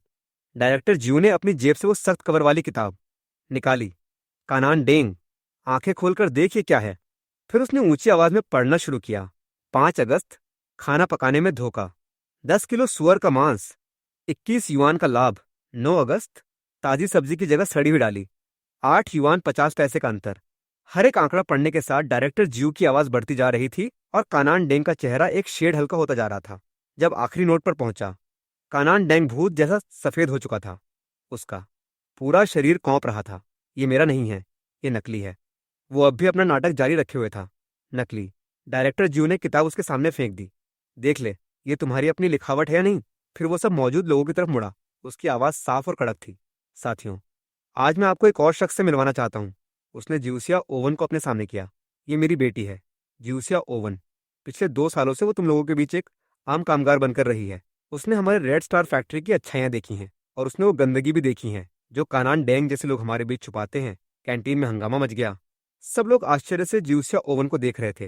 वो चुप रहने वाली लड़की जिसे लोग नजरअंदाज करते थे या तिरस्कार करते थे, वो डायरेक्टर की बेटी थी। कानान डेंग मानो वज्रपात से ग्रस्त हो गया। वो फर्श पर बैठ गया, नजरें खाली, बुदबुदाता रहा। डायरेक्टर की बेटी, आखिरकार उसे समझ में आ गया था कि वो शुरू से हार चुका था, बुरी तरह हार चुका था। डायरेक्टर जियो फर्श पर पड़े कानान डेंग की तरफ उंगली उठाकर सबके सामने ऐलान कर दिया, मैं ऐलान करता हूं कि अब से कानान डेंग को फैक्ट्री से निकाला जाता है और उसके आर्थिक अपराधों की पूरी जांच के लिए तुरंत पब्लिक सिक्योरिटी अथॉरिटी को सौंप दिया जाता है। साथ ही कॉमरेड लीजांगो के खिलाफ जो रिपोर्ट थी उसकी जांच के बाद वो झूठी और दुष्प्रेरणा साबित हुई है। फैक्ट्री कॉमरेड लीजांगो का नाम साफ करेगी और उसे सम्मानित करेगी। आज से कॉमरेड लीजांगो नवनिर्मित लॉजिस्टिक गारंटी विभाग के सब डायरेक्टर का पद संभालेंगे। पूरी जिम्मेदारी के साथ कैंटीन के सुधार और खरीदारी का काम देखेंगे। मेरा दिल आखिरकार अपनी जगह पर आ गया। मैंने सिर उठाया और सबकी नजरों का सामना किया। हैरानी, जलन, सम्मान। मैंने डायरेक्टर लू को बहुत लंबी राहत की सांस लेते देखा। मैंने उन साथियों की शर्मिंदा आंखें देखी जो पहले मुझसे कतराते थे, और मैंने जूसिया ओवन को देखा जो मुझे एक बड़ी, खुली, दिल से निकली हुई मुस्कान दे रही थी। कैंटीन की खिड़कियों से धूप अंदर आ रही थी, उसके चेहरे को रोशन कर रही थी और मेरे अंदर के अंधेरे को भी। मैंने जान लिया था कि उस दिन से सब कुछ अलग होगा। कानान डैम को दो फैक्ट्री गार्डों ने कीचड़ के गट्ठर की तरह बाहर घसीटा। वो अब भी कुछ बुदबुदा रहा था, कोई उसे सुनना नहीं चाहता था। उसका वो तेल जमा हुआ संतुष्ट चेहरा अब सन्नाटे और निराशा से ढका हुआ था। पूरा कैंटीन कब्र जैसे सन्नाटे में डूब गया था। सबकी नजरें मुझ पर, डायरेक्टर ज्यू पर और जूसिया ओवन पर आश्चर्य, डर और एक अजीब शर्म के साथ टिकी थीं। खासकर वो जो पहले कानान डैम की बातों में आकर मुझ पर उंगली उठाते थे, अब सिर झुकाए छुपने की जगह ढूंढ रहे थे। डायरेक्टर यू का चेहरा सबसे ज्यादा देखने लायक था। एक बार सफेद, फिर लाल, फिर सफेद। वो तेज कदमों से डायरेक्टर ज्यू के पास आया, हाथ मलता हुआ, कमर लगभग 90 डिग्री झुकी। डायरेक्टर साहब, मैं बहुत लापरवाह रहा। मैंने सोचा नहीं था कि कानान डेंग ऐसा होगा। मेरी राजनीतिक चेतना का स्तर बहुत नीचे है। मैं आलोचना करता हूँ, गहरी आलोचना करता हूँ। डायरेक्टर ज्यू ने उसे गंभीरता से देखा। डायरेक्टर लू, आपकी समस्या चेतना के स्तर की नहीं, सिद्धांतों की कमी की। आप वो इंसान हैं जो झगड़ों से बचते हैं, जो गलत है उससे लड़ने की हिम्मत नहीं रखते। ये अपने आप में उसे बर्दाश्त करने जैसा है। डायरेक्टर लू ने और सिर झुका लिया। उसकी कनपटी पर पसीना बह रहा था। हाँ हाँ, डायरेक्टर साहब बिल्कुल सही कह रहे हैं। मैंने फैक्ट्री का भरोसा खो दिया है। डायरेक्टर जियो ने हाथ हिलाया। ठीक है, अब इन बातों का समय नहीं है। कानान डेंग तो गया, पर कैंटीन का काम बंद नहीं हो सकता। अब से कॉमरेड लीजियांगो लॉजिस्टिक गारंटी विभाग के कैंटीन के प्रबंधन की पूरी जिम्मेदारी लेंगे। आप उनका समर्थन करेंगे और उनके साथ सहयोग करेंगे, समझे? बिल्कुल, मैं कॉमरेड लिजियांगो का पूरा साथ दूंगा। डायरेक्टर लू ने तुरंत सिर हिलाया और फिर मेरी तरफ मुड़कर एक बनावटी मुस्कान के साथ बोला, सब डायरेक्टर ली, अब से आप ही मार्गदर्शन करें। उस सब डायरेक्टर ली ने मुझे बेचैन कर दिया। अपने पिता से बड़े आदमी को मेरे सामने ऐसे झुकते देखकर कोई गर्व नहीं हुआ, बस एक अजीब सा दुख हुआ। मैंने उसे नहीं बल्कि डायरेक्टर को जवाब दिया, डायरेक्टर साहब, मैं अपनी पूरी कोशिश करूंगा कि कैंटीन ठीक से चले। डायरेक्टर जियो ने संतुष्टि से सिर हिलाया और तमाम कैंटीन कामगारों से बोले, साथियों, मैं उम्मीद करता हूं कि ये सबक सबके लिए है। रेड स्टार फैक्ट्री हम सबका घर है। इस घर को ईमानदार और मेहनती बनाने वालों की जरूरत है, चोरी करने वाले परजीवियों की नहीं। कॉमरेड लिजियांगो की क्षमता और नैतिकता सबके सामने है। मैं उम्मीद करता हूं कि जैसे मेरा समर्थन करते हो वैसे ही उनका भी करोगे। जो कोई फिर से पीठ पीछे साजिशें करेगा या अफवाहें फैलाएगा, उसे सिर्फ निकालना ही काफी नहीं होगा। उसकी बातों ने जोरदार असर किया। सब झिझक कर एक स्वर में बोले, जी डायरेक्टर साहब। डायरेक्टर ज्यू बिना कुछ और कहे ज्यू से ओवन और मुझे लेकर ऑफिस वापस चला गया। वहां डायरेक्टर ज्यू ने खुद मेरे लिए एक गिलास पानी रखा। कॉमरेड लीजियांगो, आज हमने तुम्हें डरा दिया। मैं तुरंत खड़ा हो गया। डायरेक्टर साहब, ऐसा मत कहिए। अगर आप और कॉमरेड जियो न होते तो अब तक मुझे निकाल दिया गया होता। जियो से ओवन ने मेरी तरफ देखा। उस मुस्कान में सिर्फ सच्ची प्रशंसा थी और दो लोगों के बीच का भरोसा जिन्होंने साथ संघर्ष किया था। उसमें कोई रोमांस नहीं था। उसने कहा, मास्टर ली, हमें आपका शुक्रिया अदा करना चाहिए। आपने अपनी नेकी और ईमानदारी से इस फैक्ट्री की सबसे कीमती चीज को बचा लिया। मेरे पापा हमेशा कहते हैं कि अगर मशीन खराब हो जाए तो ठीक हो सकती है, पर अगर लोगों के दिल सड़ जाएं तो फैक्ट्री का बचना नामुमकिन है। उसकी बातें मेरे दिमाग में साफ उतर गईं। हमारे बीच कभी वो नहीं था जो अफवाहें कहती थीं। हमारे बीच वो साथी थे जो एक ही लक्ष्य के लिए साथ काम करते थे, एक साथ लड़े हुए साथी थे। डायरेक्टर जियो ने गंभीरता से मुझे देखा। लीजांगो, सब डायरेक्टर का पद कल से औपचारिक हो जाएगा, पर मैं तुम्हें कोई पद नहीं दे रहा। मैं तुम्हारे कंधों पर एक बहुत बड़ी जिम्मेदारी रख रहा हूँ। कैंटीन लॉजिस्टिक सुधार की पहली सीढ़ी है और सबसे कठिन भी। कानान डैंग गिर गया है, पर उसका प्रभाव अब भी है। उसके साथी सप्लायर अब भी हैं। तुम्हें जो विरोध मिलेगा वो छोटा नहीं होगा। मैंने दृढ़ता से सिर हिलाया। डायरेक्टर साहब, मैं समझ गया हूं, मैं डरूंगा नहीं। उसने कहा, सिर्फ हिम्मत से काम नहीं चलेगा, दिमाग भी चाहिए। उसने अपनी दराज से एक रिफॉर्म प्रस्ताव का ड्राफ्ट निकाला। ये पढ़ो। मूल सिद्धांत है पारदर्शिता, खुलापन और व्यवस्थित प्रबंधन। खरीद से लेकर स्टॉक तक, कॉस्ट कंट्रोल, हर चरण सबके सामने होना चाहिए। बाकी के भरोसे तुम पर है। फैक्ट्री तुम्हें पूरा समर्थन देगी। अगर स्टाफ चाहिए, गाड़ियां चाहिए, रिसोर्स चाहिए, सीधे मुझसे आकर बात करना। मैंने कागजों का वो बंडल अपने हाथों में लिया, जैसे मैंने रेड स्टार फैक्ट्री के हजारों कामगारों का भरोसा पकड़ लिया हो। डायरेक्टर साहब, मैं आपको निराश नहीं करूंगा। उस दोपहर में हॉस्टल नहीं लौटा। पहले मैंने पूरे कैंटीन स्टाफ को उसी हॉल में इकट्ठा किया जहां हाल ही में वो ड्रामा हुआ था, और अपनी पहली मीटिंग बुलाई। मैंने कोई बड़ा भाषण नहीं दिया, बस 3 नियम रखे।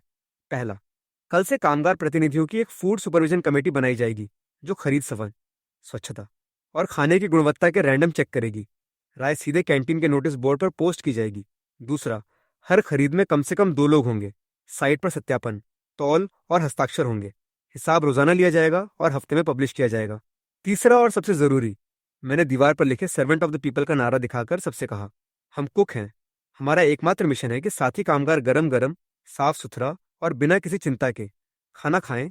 जिसने भी साथियों की प्लेट से खिलवाड़ किया या फैक्ट्री के सामान पर हाथ डाला, कल का कानन डेंग ही उसका दिन होगा।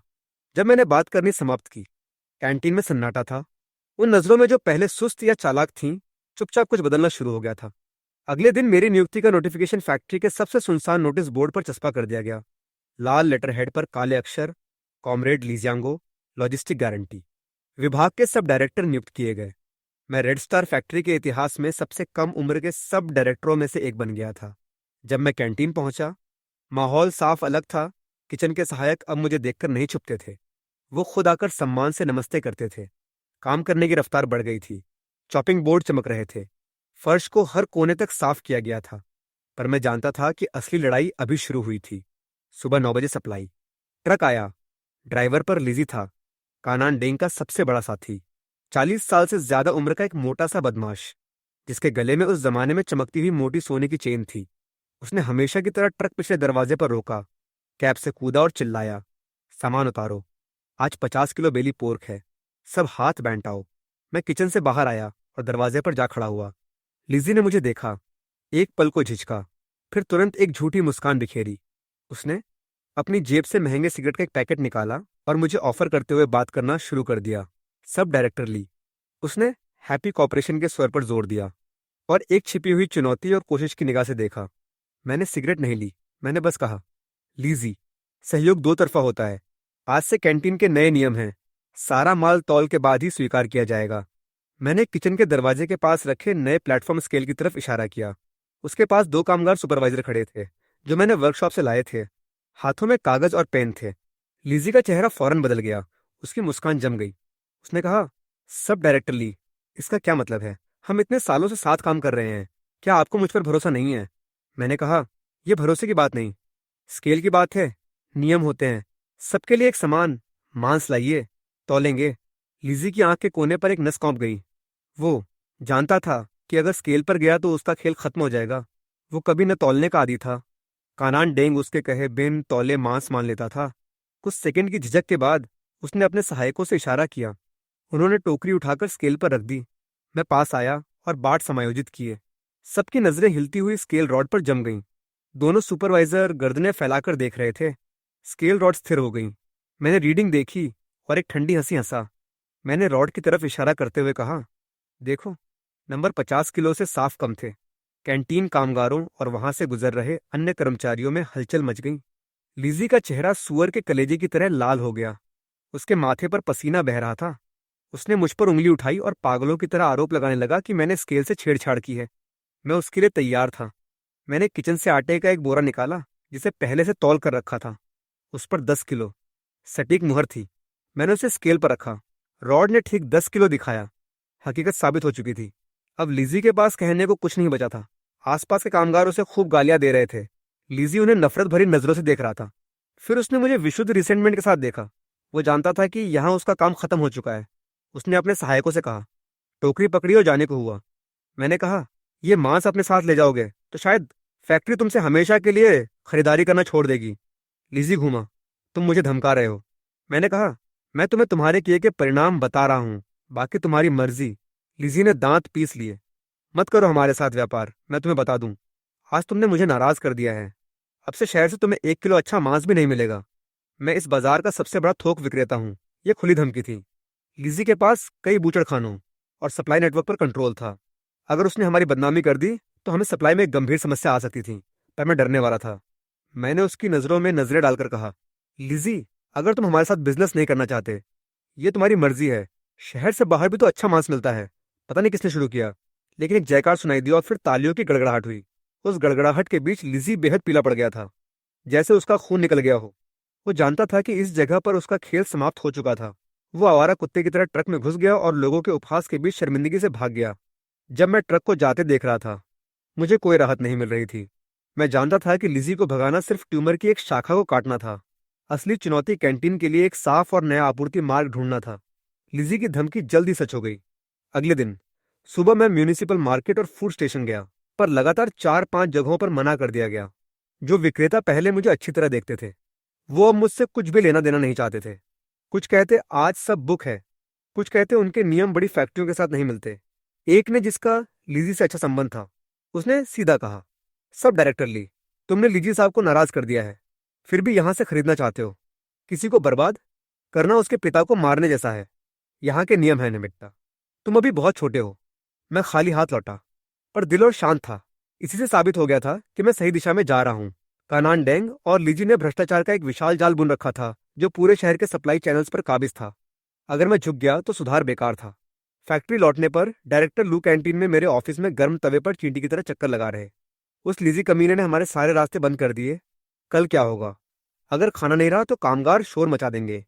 मैंने उसे एक गिलास पानी दिया और बैठने का इशारा किया। डायरेक्टर साहब, टेंशन मत लीजिए, आसमान के थूकने से चेहरे पर ही पड़ता है।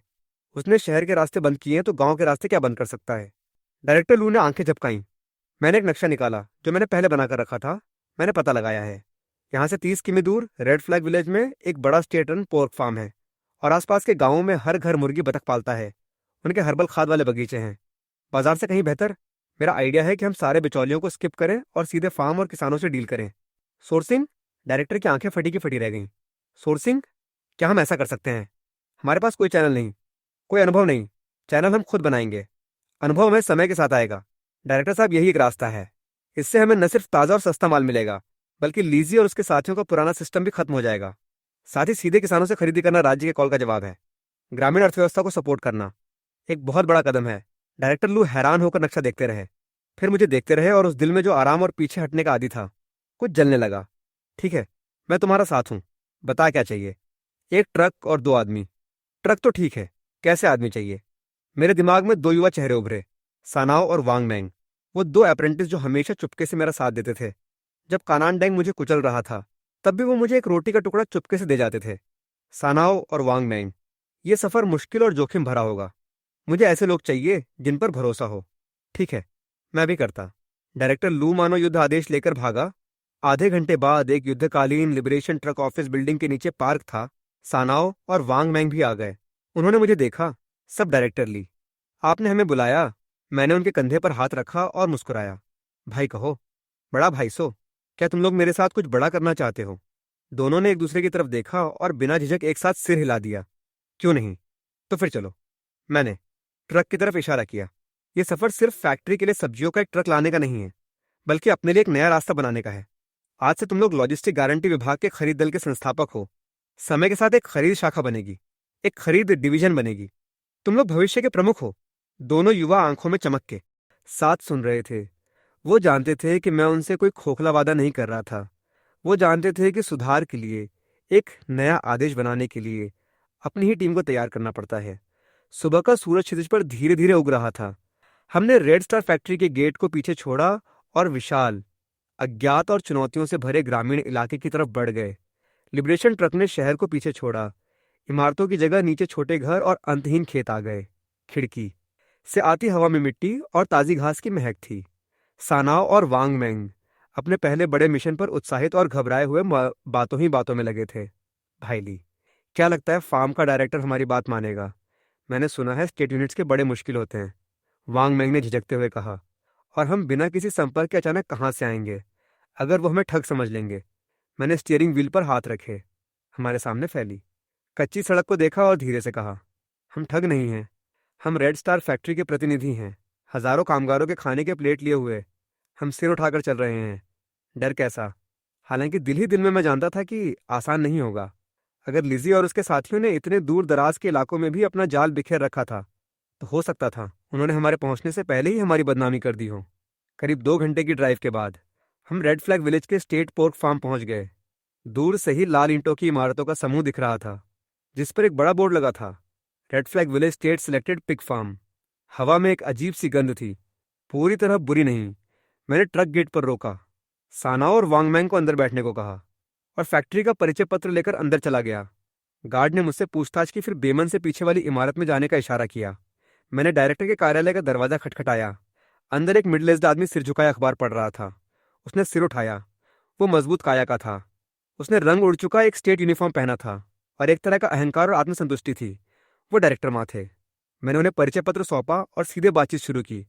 मैंने कहा, डायरेक्टर माँ, मैं लीजांगो हूँ, रेड स्टार फैक्ट्री से हूँ। उन्होंने पत्र पढ़ा, फिर मुझे ऊपर से नीचे तक देखा और ठंडे स्वर में कहा कि उनके साथ सहयोग के लिए फूड ऑफिस की अनुमति चाहिए।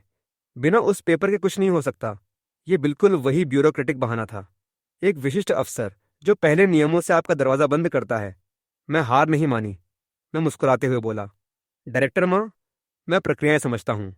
हम अपनी तरफ से रास्ता ढूंढेंगे, पर आज मैं एक कुक के रूप में आपसे कुछ सलाह लेना चाहता हूँ। डायरेक्टर माँ थोड़ा चौंके। बोलिए। हमारी कैंटीन को सिर्फ सुअर का मांस नहीं, बल्कि उसके अलग अलग हिस्से चाहिए।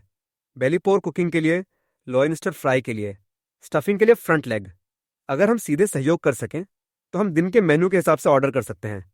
इससे न सिर्फ हमारा, बल्कि आपके फार्म का भी व्यापक लाभ होगा। कम निकलने वाले हिस्सों का जमाव कम होगा और कुल प्रॉफिट में सुधार होगा। क्या ये तर्कसंगत नहीं लगता? ये सुनते ही डायरेक्टर माँ की निगाहें बदल गईं। वो अपनी कुर्सी पर सीधे हो गए। उनकी सुस्ती गायब हो गई और उसकी जगह एक प्रोफेशनल की सतर्कता आ गई जो एक पेशेवर को पहचानता है। उन्होंने उम्मीद नहीं की थी कि ये युवा कोई साधारण क्लर्क होगा जो बस कागजी दस्तावेज रटता हो, बल्कि कोई ऐसा जो वाकई बिजनेस समझता है। वो काफी देर चुप रहे, धीरे धीरे मेज पर उंगलियां थपथपाते रहे। बेटा, तुम बड़े होशियार हो। तुमने जो बताया वो बिल्कुल तो वही है जिसे हम लंबे समय से हल करना चाहते थे, पर कर नहीं पाए। फूड कंपनी पूरा सुअर ले जाती है और खुद ही काटती है। हमें कुछ नहीं कहना होता। मैंने मौका देखा। इसलिए तो सीधे सहयोग करने का फायदा है। डायरेक्टर माँ, मैं जानता हूँ आपकी अपनी मुश्किलें हैं। मैं आपसे अभी कॉन्ट्रैक्ट साइन करने को नहीं कह रहा।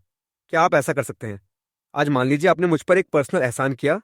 मुझे 2 सुअर बेच दीजिए। हम ले जाएंगे।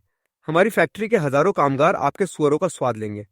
और जब मुंहजबानी बात फैलेगी तो हम पब्लिक ओपिनियन के समर्थन से शहर में परमिशन लेने जाएंगे। तब सब कुछ कहीं ज्यादा स्वाभाविक हो जाएगा। मैंने अपना रुख बहुत नीचा रखा, उसे एक रास्ता दिया और पहल उसके हाथ दे दी।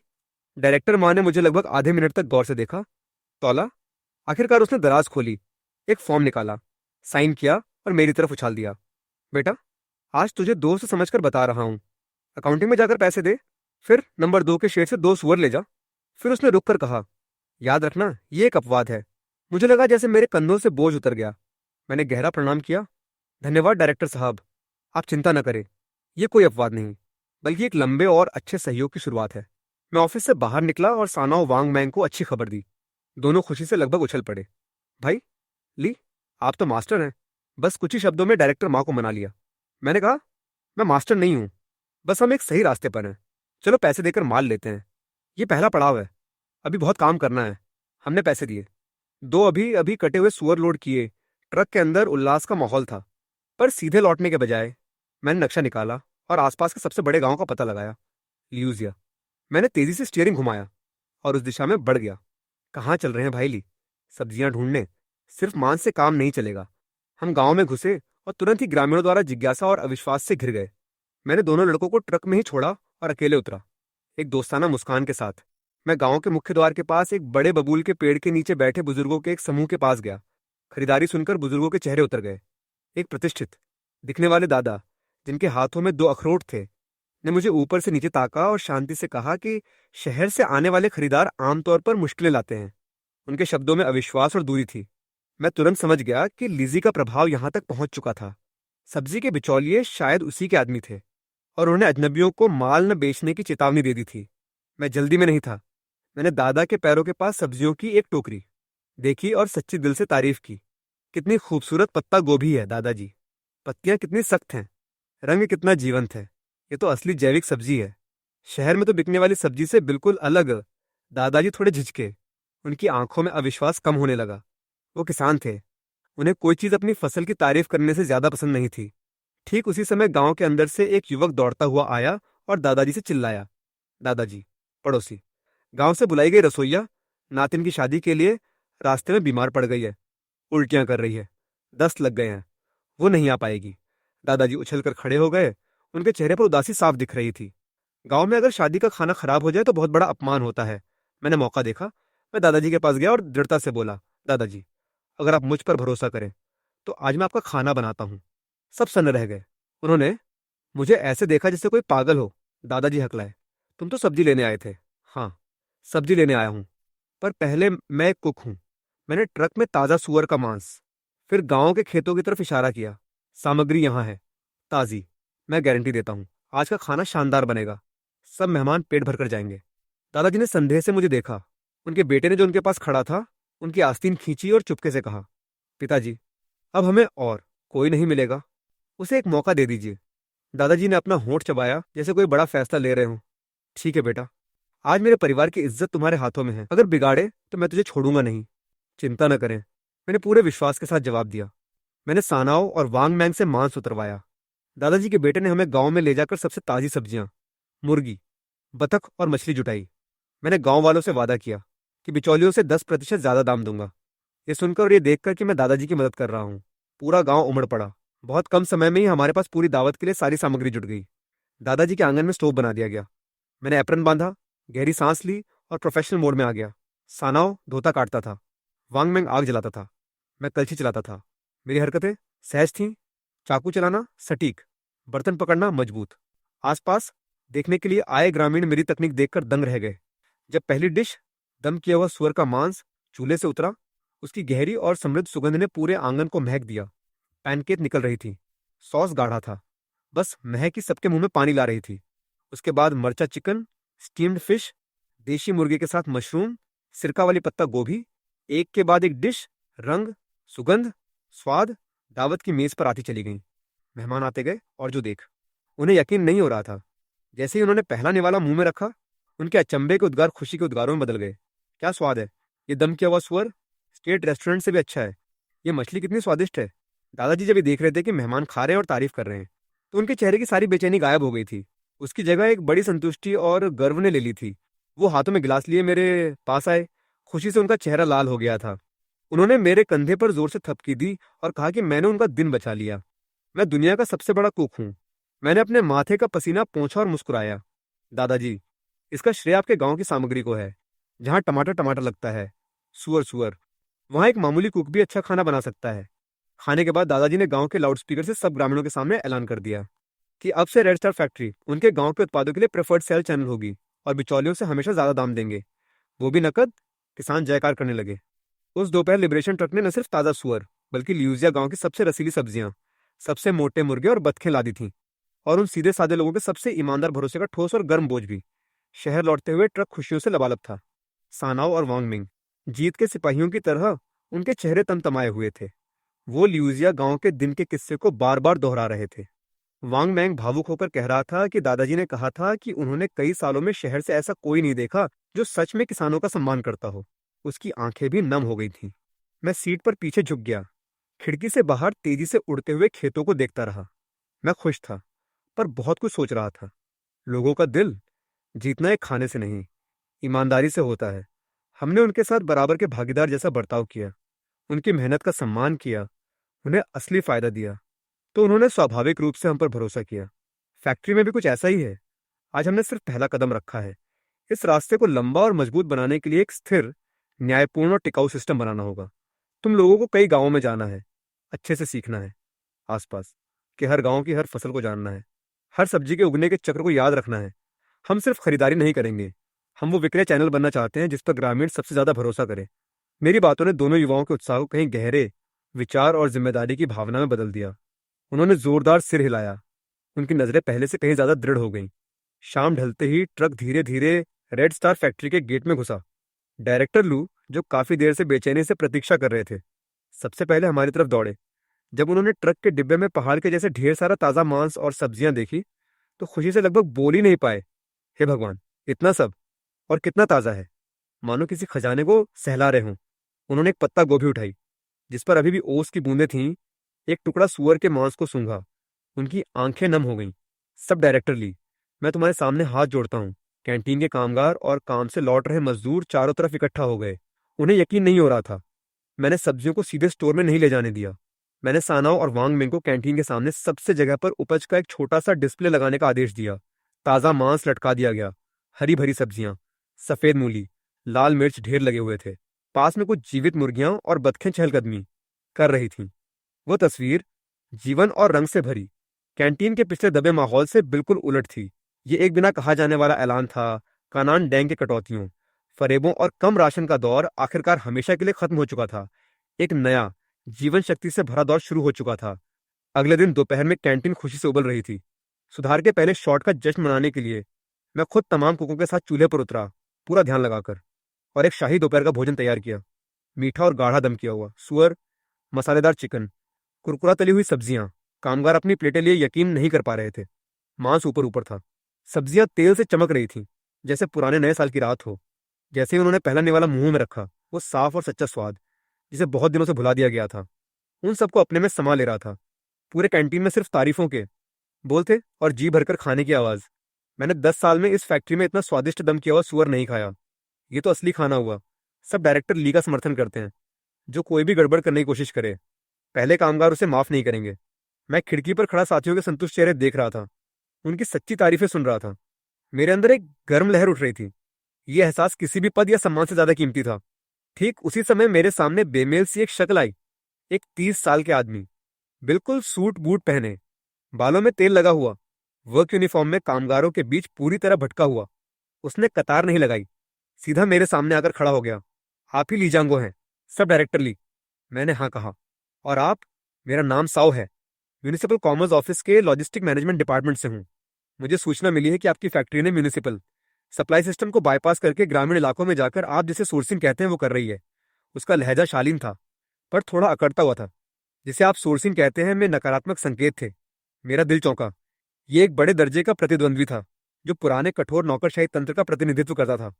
मैंने शांति से जवाब दिया, चीफ साओ, हम फैक्ट्री डायरेक्टर के नेतृत्व में लॉजिस्टिक मैनेजमेंट में कुछ सुधार के प्रयास कर रहे हैं, जिसका उद्देश्य भ्रष्टाचार खत्म करना, लागत कम करना और कामगारों की खान पान की स्थिति में सुधार करना है। ये शहर द्वारा निर्धारित सामान्य दिशा के अनुरूप होना चाहिए। चीफ साओ ने केवल होठों से मुस्कान बिखेरी और अपने चश्मे को ठीक करते हुए कहा, सब डायरेक्टर युवा हैं और विचार रखते हैं। ये अच्छी बात है, पर नियमों का पालन करना पड़ता है। म्यूनिसिपल सप्लाई सिस्टम सालों से स्थिर और सम्मानित है। आपका अपनी मर्जी से इसे तोड़ना न सिर्फ बाजार के क्रम में अव्यवस्था पैदा करता है, बल्कि ये नियमों के अनुसार भी नहीं है। आज मैं आपको अच्छी नीयत से चेतावनी देने आया हूँ। उम्मीद है कि आप गंभीरता से सोचेंगे और जल्द से जल्द सही रास्ते पर लौटेंगे। नियमों के अनुसार नहीं, और सही रास्ते पर शब्दों पर उसने विशेष जोर दिया। धमकी साफ थी। मैंने उसकी निगाहों में निगाहें डालकर कहा, आपकी चेतावनी के लिए धन्यवाद चीफ साओ, पर सही रास्ता क्या है, ये कोई एक इंसान नहीं तय करता। ये हजारों साधारण कामगार तय करते हैं, जो हमें शांति से और अच्छे से खाना खिलाता है। वही सही रास्ता है। रेड स्टार फैक्ट्री का सुधार फैक्ट्री की पार्टी कमेटी के एकीकृत नेतृत्व में किया जा रहा है, और हम हजारों कामगारों के प्रति पूरी तरह जिम्मेदार हैं। हमें भरोसा है कि हमारे कार्य किसी भी जांच में खरे उतरेंगे। मेरा जवाब चट्टान की तरह मजबूत था, पर एक इंच भी पीछे नहीं हटा। चीफ साओ का चेहरा गहरा हो गया। उन्होंने उम्मीद नहीं की थी कि इतना युवा सब डायरेक्टर उनके सामने टिकेगा। उसने ठंडी हंसी हंसी, बहुत अच्छे, जो जांच में खरे उतरेंगे। खैर, सब डायरेक्टर ली, अपना ख्याल रखना। ये कहकर वो एड़ी घुमाकर चला गया। मैंने उसकी पीठ देखी, जो भीड़ में खोती जा रही थी।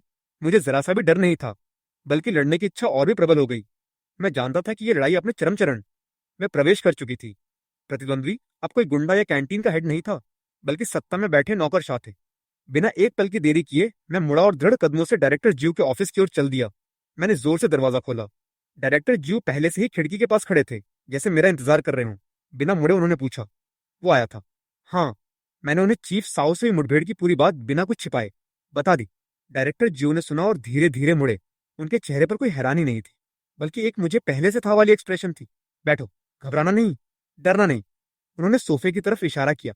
ये खेल उसी दिन से शुरू हो गया था, जब हमने खुद खरीदारी पर जाने का फैसला किया था। अगर वो नहीं आते तो मुझे हैरानी होती। मैं अब भी तनाव में था। डायरेक्टर साहब, chief Sao municipal commerce office का प्रतिनिधि है, उससे भिड़ने में हम शायद बहुत आगे निकल गए। हाँ, पर हमारे पास चारा भी नहीं था। डायरेक्टर जीव ने मुझे टोकते हुए एक तीखी नजर से देखा। हायांगो, तुम समझ लो, हम किसी बिचौलिए या कैंटीन हेड को नहीं छेड़ रहे। हम एक ऐसे हित समूह को छेड़ रहे हैं जो दशकों से वितरण चैनलों के अंधेरे और एकाधिकार पर जी रहा है। तुमने लिजी की कमाई काट दी, ये उस पेड़ की एक शाखा काटने जैसा है। उन्हें दर्द हुआ है, प्रतिक्रिया तो होगी ही। उनके विश्लेषण ने मेरी आंखें खोल दी। मैंने सिर्फ कैंटीन सुधार देखा था, इसके पीछे के गहरे संघर्ष को नहीं। डायरेक्टर जीव ने कहा, साओ नियमों की बात करता है, पर असल में वो अपने हितों की रक्षा कर रहा है। उनके लिए नियम क्या है कि सारी आपूर्ति उनके हाथों से गुजरे, सारा फायदा उनकी उंगलियों से छाने। हमने बेहतर सप्लायर ढूंढ लिए और फायदा कामगारों और फैक्ट्री को लौटा दिया। ये उनके दिमाग में सबसे बड़ी अनियमितता है। तो हम क्या करें? जाकर जवाब दें, डायरेक्टर जियो अपनी डेस्क पर बैठ गए। उन्होंने धीरे धीरे मेज पर उंगलियां थपथपाईं। वो हमें नियमों से कुचलना चाहते हैं। हम उन्हें तथ्यों से जवाब देंगे। अब से 3 काम होने हैं। उसने एक उंगली उठाई। पहला, हमारी हर खरीदारी प्रक्रिया, लागत लेखांकन, गुणवत्ता नियंत्रण, हर दस्तावेज, हर रिकॉर्ड, हर पैसे का हिसाब, हर ग्राम सब्जी का स्रोत, पूरा रिकॉर्ड रखा जाएगा। ये हमारी तलवार है। उसने दूसरी उंगली उठाई। दूसरा, किसानों के साथ सहयोग को फैलाना और गहरा करना। सिर्फ उनसे चीजें नहीं खरीदनी, उनकी मदद करनी है। कृषि तकनीशियनों को बुलाना है। उनके उत्पादों के लिए बाजार ढूंढना है। उनकी असली समस्याएं हल करनी है। हम एक बार की बिक्री नहीं, बल्कि रेड स्टार फैक्ट्री और उन सीधे सादे किसानों के बीच एक अटूट हित गठबंधन बनाना चाहते हैं। ये हमारी जमीन है।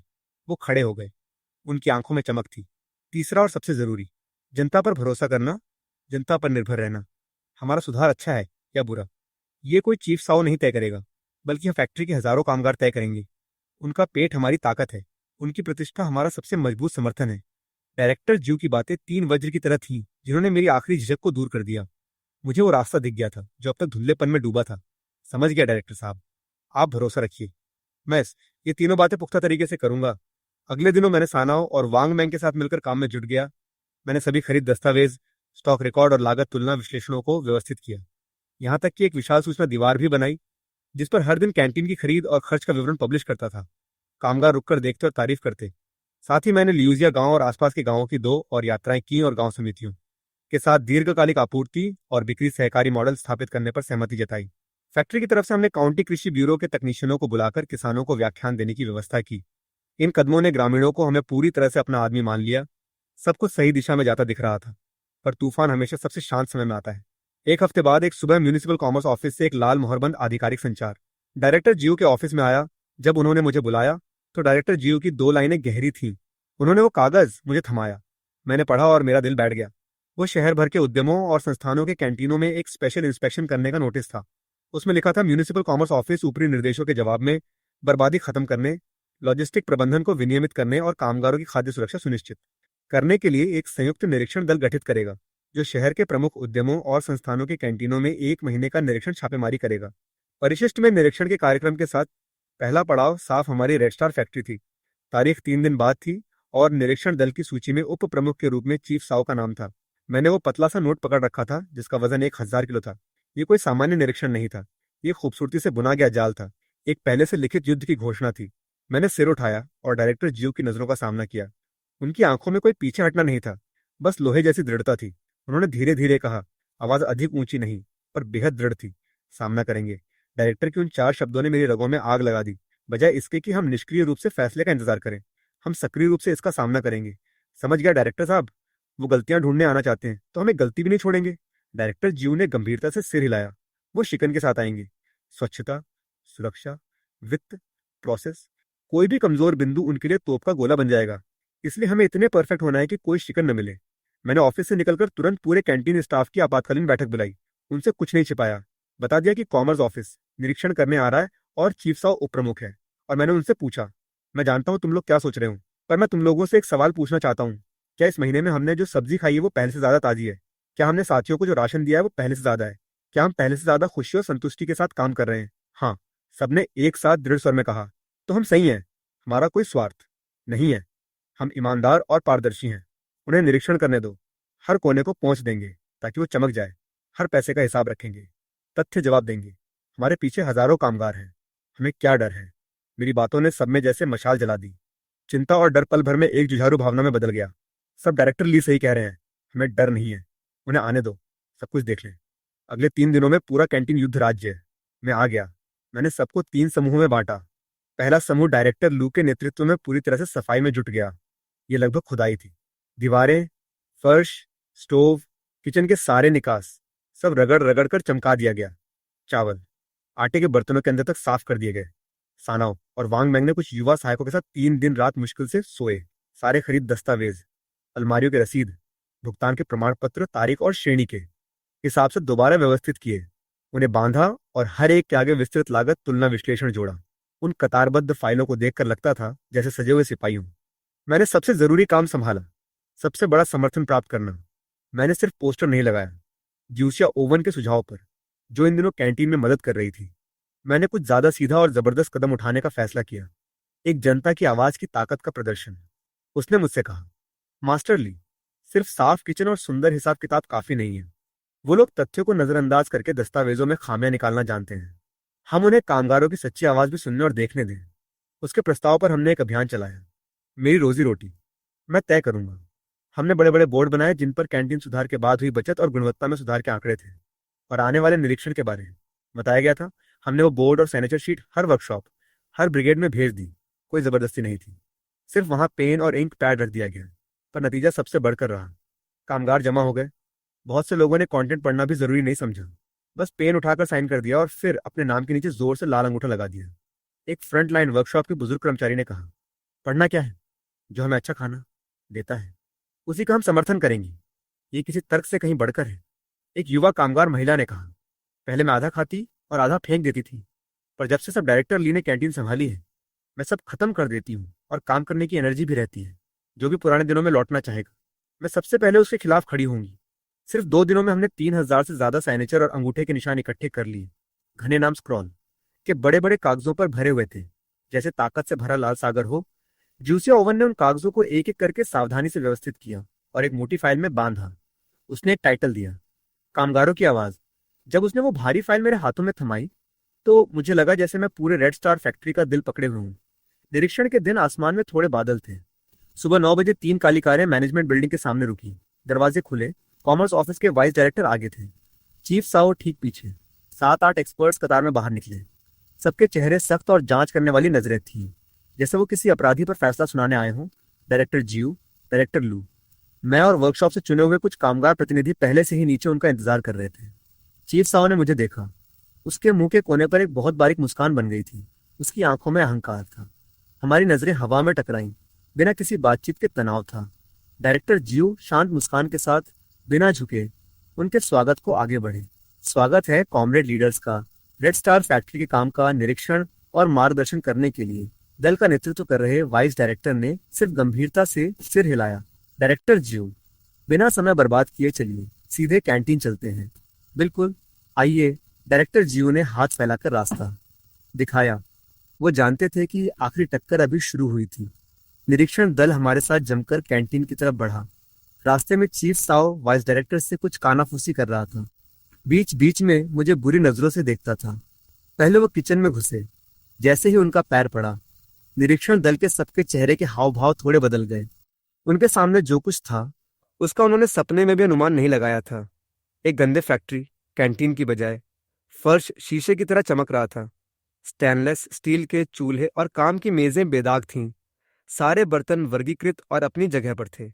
दीवार पर नए स्वच्छता नियम और जिम्मेदार व्यक्तियों के नाम के पोस्टर लगे थे। एक चश्मा लगा हुआ एक्सपर्ट, जो लग रहा था स्वच्छता का विशेषज्ञ था, जानबूझकर उस कोने में गया जहां अक्सर अधिक गंदगी होती है। उसने अपनी सफेद दस्ताना पहनी हुई उंगली उस पर फेरी, उठाई और देखी। दस्ताना अभी भी बर्फ की तरह सफेद था। उसके चेहरे पर एक पल के लिए हैरानी आई, फिर से गंभीर हो गया। उसने सख्ती से कहा, स्वच्छता पर अच्छा काम किया गया है। चीफ साओ, जो साफ असंतुष्ट था, वो सब्जी धोने के सिंक के पास गया। उसने पानी में धुल रही पत्ता गोभी की तरफ इशारा किया और ऊंची आवाज में पूछा, ये सब्जियां कहाँ से आई हैं? क्या इनका स्वच्छता प्रमाण पत्र है? सप्लायर के कागज कहाँ हैं? सानाओ ने एक कदम आगे बढ़कर एक फाइल उसके हाथ में थमाई। कॉमरेड लीडर, ये सब्जियां यहां से 30 किमी दूर लियूजिया गांव से आई हैं। हमने सीधे किसानों से खरीदा है। ये गांव समिति के साथ साइन किए गए दीर्घकालिक आपूर्ति समझौते हैं। हमने खुद बनाए गए कृषि उत्पाद स्वीकृति मानक हैं और कीटनाशक अवशेषों के लिए त्वरित जांच रिकॉर्ड हैं। चीफ साव ने कागज देखा और एक फुंकार मारी। किसानों की सब्जियां आधिकारिक स्वच्छता जांच वाले बाजार से नहीं गुजरी हैं। आप सुरक्षा की गारंटी कैसे देते हैं? आप हजारों कामगारों की सेहत से खिलवाड़ कर रहे हैं। उसने एक बहुत बड़ा लांछन लगा दिया था। पर मेरे कुछ कहने से पहले मेरे पास खड़े कामगार प्रतिनिधि बुजुर्ग ली तियेशु, जो तेजतर्रार स्वभाव के थे और उनकी आवाज जोरदार थी, उन्होंने आगे बढ़कर कहा, कॉमरेड लीडर, आप ऐसा नहीं कह सकते। हम लोग लगभग 1 महीने से ये सब्जी खा रहे हैं। किसी का पेट नहीं खराब हुआ, बल्कि सबको पहले से ज्यादा एनर्जी मिल रही है। सुरक्षा क्या है? कामगारों का शरीर ही सबसे बड़ा सबूत है। पहले हम जो खाते थे वो सच में असुरक्षित था। चीफ साव, एक साधारण कामगार के मुंह से जवाब सुनकर उसका चेहरा तुरंत उतर गया। यहाँ सरकारी निरीक्षण चल रहा है। तुम्हें किसने बोलने की इजाजत दी? डायरेक्टर जी तुरंत बीच में आ गए। वो मुस्कुराए। चीफ साओ, गुस्सा मत होइए, ये हमारे कामगार सुपरवाइजर हैं। मास्टर ली, हमारा सुधार पूरी तरह जनता पर भरोसा करने पर आधारित। मास्टर ली की बातें थोड़ी सीधी हैं, पर उनमें दम है। खाद्य सुरक्षा को लेकर हम आपसे किसी से कम परवाह नहीं करते। हमारे अपने जांच के अलावा हमने पहले ही काउंटी कृषि ब्यूरो और एपिडेमिक कंट्रोल स्टेशन को औपचारिक पत्र भेजकर हमारे आपूर्ति बेस पर एक संयुक्त जांच बिंदु स्थापित करने का निमंत्रण दिया है। वो काम चल रहा है। डायरेक्टर जीयू ने तर्क और आधार के साथ बात की। उन्होंने कामगारों का बचाव किया और भविष्य में संस्थागत गारंटी का संकेत दिया। चीफ साओ के पास कहने को कुछ नहीं बचा। उसे बेमन से मामला छोड़ना पड़ा। किचन में कोई समस्या न मिलने पर दल हिसाब किताब देखने लगा। यहाँ चीफ साओ ने अपना मुख्य हमला तैयार किया था। अस्थायी बैठक कक्ष के तौर पर बनाए गए एक कमरे में हमारी 10 से अधिक फाइलें टेबल पर रखी हुई थीं। चीफ साओ ने एक फाइल उठाई। वो सीधे ग्रामीण खरीद के भुगतान वाउचर पर गया और उसे ल्यूजिया गांव की गांव समिति के स्टाम्प के साथ मिला। उसके चेहरे पर जीत की मुस्कान कौंध गई। उसने वाउचर को जोर से टेबल पर पटका और अपनी आवाज ऊंची कर दी, मानो वो मौत की सजा सुना रहा हो। कमरे में तनाव बढ़ गया। मैं शांति से उठा और वाउचर ले लिया। मैंने कहा, यह कोई खाली वाउचर नहीं है। इस पर जिम्मेदार व्यक्ति के हस्ताक्षर हैं। मात्रा, इकाई मूल्य, कुल राशि और सबसे महत्वपूर्ण, ल्यूजिया गांव की आधिकारिक गांव समिति की लाल मोहर है। आज के ग्रामीण इलाकों में यही सबसे वास्तविक और वैध लेन देन का प्रमाण है। किसानों से ऐसे चालान की मांग करना जो वो दे ही नहीं सकते। हकीकत से दूर रहना और नामुमकिन चीजों को मजबूर करना होगा। फिर मैंने दूसरी फाइल से एक लागत दक्षता विश्लेषण रिपोर्ट निकाली जो खरीद रिकॉर्ड पर आधारित थी। हमने सोर्सिंग शुरू करने के 1 महीने में आपूर्ति की गुणवत्ता में काफी सुधार के साथ हमारी कुल खरीद लागत कानान डैंग के अधीन पिछले महीने की तुलना में 27.8% कम हो गई है, जिसका मतलब है फैक्ट्री को लगभग 2000 युआन की बचत। आप इसे अव्यवस्थित या गलत कह सकते हैं, पर यह एक सुधार है जो राज्य के पैसे बचाता है, कामगारों के कल्याण में सुधार करता है और हर पैसे का हिसाब है। मेरी आवाज बैठक कक्ष में गूंजी। चीफ साओ की मुस्कान जम गई। उसने उम्मीद नहीं की थी कि मैं इतने पूरे विश्लेषण के साथ आऊंगा। उसने विरोध करना चाहा, पर मेरे तर्क में कोई छेद नहीं था। जैसे ही वो शब्द ढूंढ ही रहा था, बैठक कक्ष का दरवाजा खुला। जूसिया ओवन हाथों में कामगारों की आवाज लिए अंदर आई। किसी की तरफ नहीं देखा। वो सीधे निरीक्षण दल के नेताओं के सामने गई और वो मोटी फाइल धीरे से मेज पर रख दी। कॉमरेड लीडर, आपने किचन देख लिया, हिसाब किताब देख लिया। शायद आपको अब कामगारों की बात भी सुन लेनी चाहिए। उसकी आवाज ऊंची नहीं थी, पर बहुत साफ थी। उसमें एक ताकत थी जिसे टाला नहीं जा सकता था, उत्सुकता से वाइस डायरेक्टर ने फाइल उठाई और पहला पन्ना खोला। एक नजर में ही उसकी निगाह उस लाल अंगूठों के सागर में जा फंसी। एक के बाद एक पन्ना पलटता गया। उसकी एक्सप्रेशन शुरुआती संदेह से आश्चर्य, फिर उससे भारी प्रभाव और अंत में गहरे विचार में बदलती गई। उसने सिर उठाया और चीफ साओ की तरफ देखा, जिसका चेहरा कागज की तरह सफेद हो चुका था। कमरा पूरी तरह सन्न था। वो फाइल एक खामोश पहाड़ की तरह थी जो निरीक्षण दल के हर सदस्य के दिल पर भारी पड़ रही थी। वो प्रक्रियाओं की शुद्धता पर सवाल उठा सकते थे, दस्तावेजों के फॉर्मेट पर ऐतराज कर सकते थे, पर वो 3000 से अधिक कामगारों द्वारा सबसे ईमानदार तरीके से व्यक्त की गई सामूहिक इच्छा को सवाल नहीं कर सकते थे या नजरअंदाज नहीं कर सकते थे। चीफ साओ पूरी तरह घबरा गया। उसने ज्यूसिया ओवन पर उंगली उठाई और चिल्लाना शुरू कर दिया, ये क्या है? ये सब यहाँ लाना निरीक्षण दल पर दबाव डालना है। ये चरा संगठित और अनुशासित आचरण है। पर उसकी चीख उस समय बहुत कमजोर और खोखली लग रही थी। वाइस डायरेक्टर, जो अब तक चुप थे, उन्होंने आखिरकार कामगारों की आवाज बंद की। उन्होंने चीफ साओ के पागलपन की तरफ ध्यान नहीं दिया। उन्होंने डायरेक्टर जियो और मेरी तरफ देखा और धीरे धीरे उन शब्दों को कहा जिसने चीफ साओ को हिलाकर रख दिया। रेड स्टार फैक्ट्री ने न सिर्फ नियमों का उल्लंघन किया है, बल्कि उसने जनता की सेवा का एक नया रूप ढूंढ निकाला है। इस अनुभव का अध्ययन किया जाना चाहिए। वाइस डायरेक्टर के उन शब्दों ने उस छोटे से बैठक कक्ष में एक शामक और वज्रपात दोनों का काम किया। डायरेक्टर जियू, मैं कामगार प्रतिनिधि, हम सबको लगा जैसे अंधेरा छट गया हो। जबकि चीफ साओ, उसकी स्थिति एकदम बिगड़ गई। उसका राख जैसा चेहरा था। वो एक कदम पीछे हटा। उसे यकीन नहीं हो रहा था। वो अपने वरिष्ठ अधिकारी को देखता रहा। उसके होंठ कांप रहे थे, पर एक शब्द नहीं निकल पा रहा था। उसने जो कुछ भी तैयार किया था, उसने जो कुछ भी साजिश रची थी, वो कामगारों की आवाज के सामने, जो सबसे सीधी जनता की इच्छा से भरी हुई थी, बहुत हास्यास्पद, बहुत असंगत लग रही थी। वो हमें नियमों की छड़ी से कुचलना चाहते थे, पर उन्होंने ये नहीं सोचा था कि हमारे पीछे वो ठीक वही लोग थे जो नियम बनाते हैं और उनके अंतिम लाभार्थी हैं, यानी आम जनता। वाइस डायरेक्टर ने उसकी तरफ एक नजर और नहीं देखी। वो खड़े, वो डायरेक्टर जियो से हाथ मिलाया। उनका चेहरा पहले की तरह औपचारिक नहीं था, बल्कि कहीं अधिक ईमानदार था। डायरेक्टर जियो, हम इस यात्रा से कुछ सीख कर गए हैं। आपकी फैक्ट्री ने पुराने ढर्रे तोड़ने और साहसिक नवाचार करने का साहस दिखाया है। कामगारों के हितों को सबसे पहले रखा है। ये भावना हमारे पूरे सिस्टम के लिए सीखने योग्य है। डायरेक्टर जीव ने विनम्रता से हाथ मिलाया। आपने बहुत बढ़ा चढ़ा कहा। हम अभी सीख ही रहे हैं। कई खामियां हैं। हम आपके बहुमूल्य सुझावों की प्रतीक्षा कर रहे हैं। ये बढ़ा चढ़ा कहना नहीं है। हम साथी हैं। वाइस डायरेक्टर ने कामगारों की आवाज को जैसे कोई ऐतिहासिक दस्तावेज हो उठा लिया। मैं ये सामग्री अपने साथ ले जा रहा हूँ। मैं इसकी पूरी रिपोर्ट पार्टी कमेटी को दूंगा। आपकी फैक्ट्री का अनुभव पूरे शहर के लॉजिस्टिक प्रबंधन नीति निर्माण के लिए बहुत महत्वपूर्ण है। ये बातें अब सिर्फ स्वीकृति नहीं, बल्कि सबसे ऊंचा राजनीतिक समर्थन था। चीफ साओ पूरी तरह टूट चुका था। वो जानता था कि वो हार गया है। उसने न सिर्फ हमें बर्बाद करने में सफलता नहीं पाई, बल्कि अपनी हरकतों से वो एक ऐसे बेवकूफ के रूप में साबित हुआ जो आम लोगों की भावनाओं को नजरअंदाज कर अपने पद का दुरुपयोग करता है। अचानक जैसे वो पागल हो गया, उसने डायरेक्टर जियो और मेरी तरफ उंगली उठाई और बेसुध होकर चिल्लाया, मैं ये नहीं मानता। ये सब एक साजिश। सब पहले से तैयार था। डायरेक्टर जियो ने अपनी बेटी को जासूस की तरह इस्तेमाल किया। जानकारी जुटाई। जो उसे पसंद नहीं उन पर हमला किया। ये तो वाइट टेरर है। लीजांगो तो बस आपके हाथों का एक चाकू है। उसका आपा खोना वाइस डायरेक्टर को अखर गया। उसने तुरंत सख्ती से कहा, शाओ जियानचिंग, अपने आप को संभालो। तुम अभी भी एक राज्य के अफसर हो। डायरेक्टर जियो उस अंतिम गुस्से से भरे हमले के सामने बेहद शांत थे। वो चीफ साओ को एक दयालु नजर से देख रहे थे। चीफ साओ, मुझे लगता है आप भ्रमित हैं। मेरी बेटी फैक्ट्री में किसी के खिलाफ जानकारी जुटाने नहीं आई थी। वो एक आम कामगार की तरह रहने, उनके सुख दुख को महसूस करने आई थी। जो उसने देखा और रिकॉर्ड किया वो असली घटनाएं थीं जो घटित हुईं। कॉमरेड लीजांगो की बात करें तो डायरेक्टर जियो ने सराहना और पहचान के साथ मेरी तरफ देखा। वो किसी का चाकू नहीं है। वो एक सोने का टुकड़ा है। भले ही कीचड़ में दबा हो, फिर भी वो अच्छाई और ईमानदारी की रोशनी फैलाता है। उसने जो कुछ भी किया है वो उसकी अपनी समझ, जिम्मेदारी और करुणा से पैदा हुआ है, किसी के निर्देश से नहीं। समस्या आप में है चीफ साओ। आपकी आंखें सिर्फ हितों और सत्ता की चालों को देख सकती हैं, लोगों के दिलों को नहीं। इसलिए आप हार गए। डायरेक्टर जीव का हर एक शब्द चीफ साओ के दिल पर हथौड़े की तरह था। उसने मुंह खोला पर अब कोई आवाज नहीं निकल रही। उसका पूरा व्यक्तित्व बिखरता दिख रहा था। वो कुर्सी पर बैठ गया। निरीक्षण दल के बाकी सदस्य तुरंत उससे कतराने लगे। उनकी नजरें हम पर अब निरीक्षण से सम्मान में बदल चुकी थीं। एक निरीक्षण जो इतने उत्साह से आया था, उसका अंत नाटकीय रूप से हुआ। वाइस डायरेक्टर अपने लोगों के साथ चला गया। वो कामगारों की आवाज ले गए और चीफ साओ की धज्जियां भी ले गए।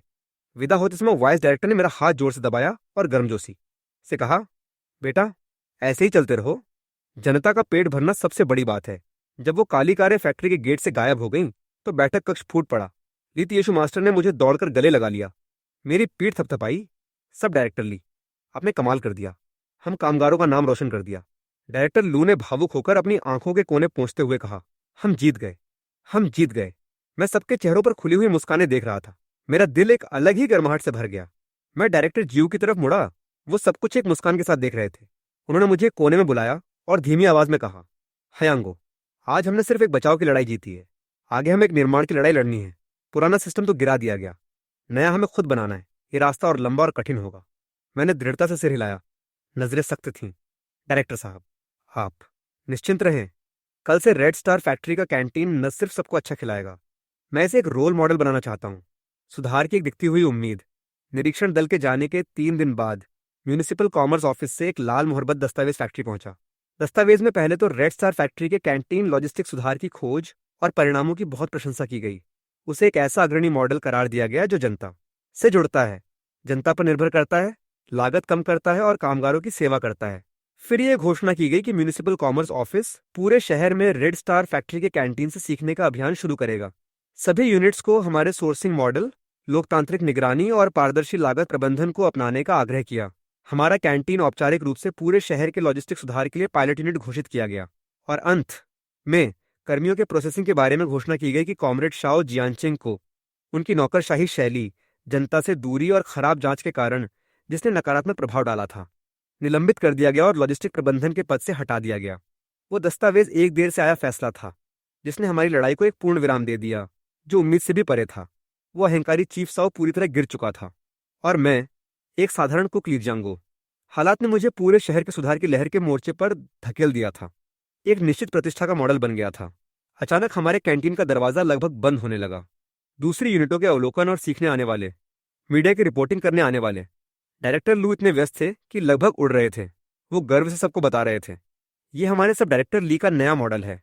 मैंने ये सब रिसीव करने के काम डायरेक्टर लू को सौंप दिए और मैं पूरी तरह से सानाव और वांग मैंग के साथ ज्यादा ठोस और व्यावहारिक काम में जुट गया। हमने औपचारिक रूप से लॉजिस्टिक गारंटी विभाग की खरीद शाखा का गठन किया। हमने आसपास के 1 दर्जन से अधिक कस्बों और गांवों का दौरा किया और गांव समितियों और उपभोक्ता सहकारी समितियों के साथ दर्जनों दीर्घकालिक आपूर्ति अनुबंधों पर हस्ताक्षर किए, जिसमें सब्जियां, मांस, अंडे, डेयरी, तेल, अनाज, सब कुछ शामिल था। हमने एक प्रतिस्पर्धा तंत्र भी शुरू किया। प्रति श्रेणी कम से कम 2 या 3 सप्लायर, नियमित गुणवत्ता और मूल्य मूल्यांकन, अच्छा रहेगा, बुरा जाएगा। इस सिस्टम ने कुछ लोगों के आपूर्ति चैनलों के एकाधिकार को पूरी तरह तोड़ दिया, हमारी सप्लाई चेन को मजबूत बनाया, साथ ही जीवन शक्ति से भरा। वो सारे चैनल जिन पर लिजी का एकाधिकार था, अब हमारे दरवाजे पर सहयोग की भीख मांगने आ रहे थे। मैंने उन सबको विनम्रता से मना कर दिया। हमारी नई दुनिया में अब उनके लिए कोई जगह नहीं थी। एक दोपहर मुझे red flag village pork farm के डायरेक्टर माँ का फोन आया। दूसरी तरफ उसकी हंसी बहुत साफ थी। भाई ली, अब सब डायरेक्टर ली कहना पड़ेगा। बहुत बधाई हो, अब तो पूरे शहर में मशहूर हो गए। मैंने हंसते हुए जवाब दिया, डायरेक्टर माँ, आप मेरा मजाक मत उड़ाइए। मैं अब भी वही कुक लीजियांगो हूं। दोस्त की तरह बता रहा हूं, ये तो हो गया। वो हंसा, फिर आवाज धीमी करके बोला, एक बात बताऊं, उस लिजी और उन सब कसाईयों का जो कॉमर्स ऑफिस के चीफ साहू के साथ मिले हुए थे, जांच चल रही है। टैक्स चोरी, कमर्शियल ब्राइबरी, सब पकड़ में आ गया। लगता है कई लोग जेल जाएंगे।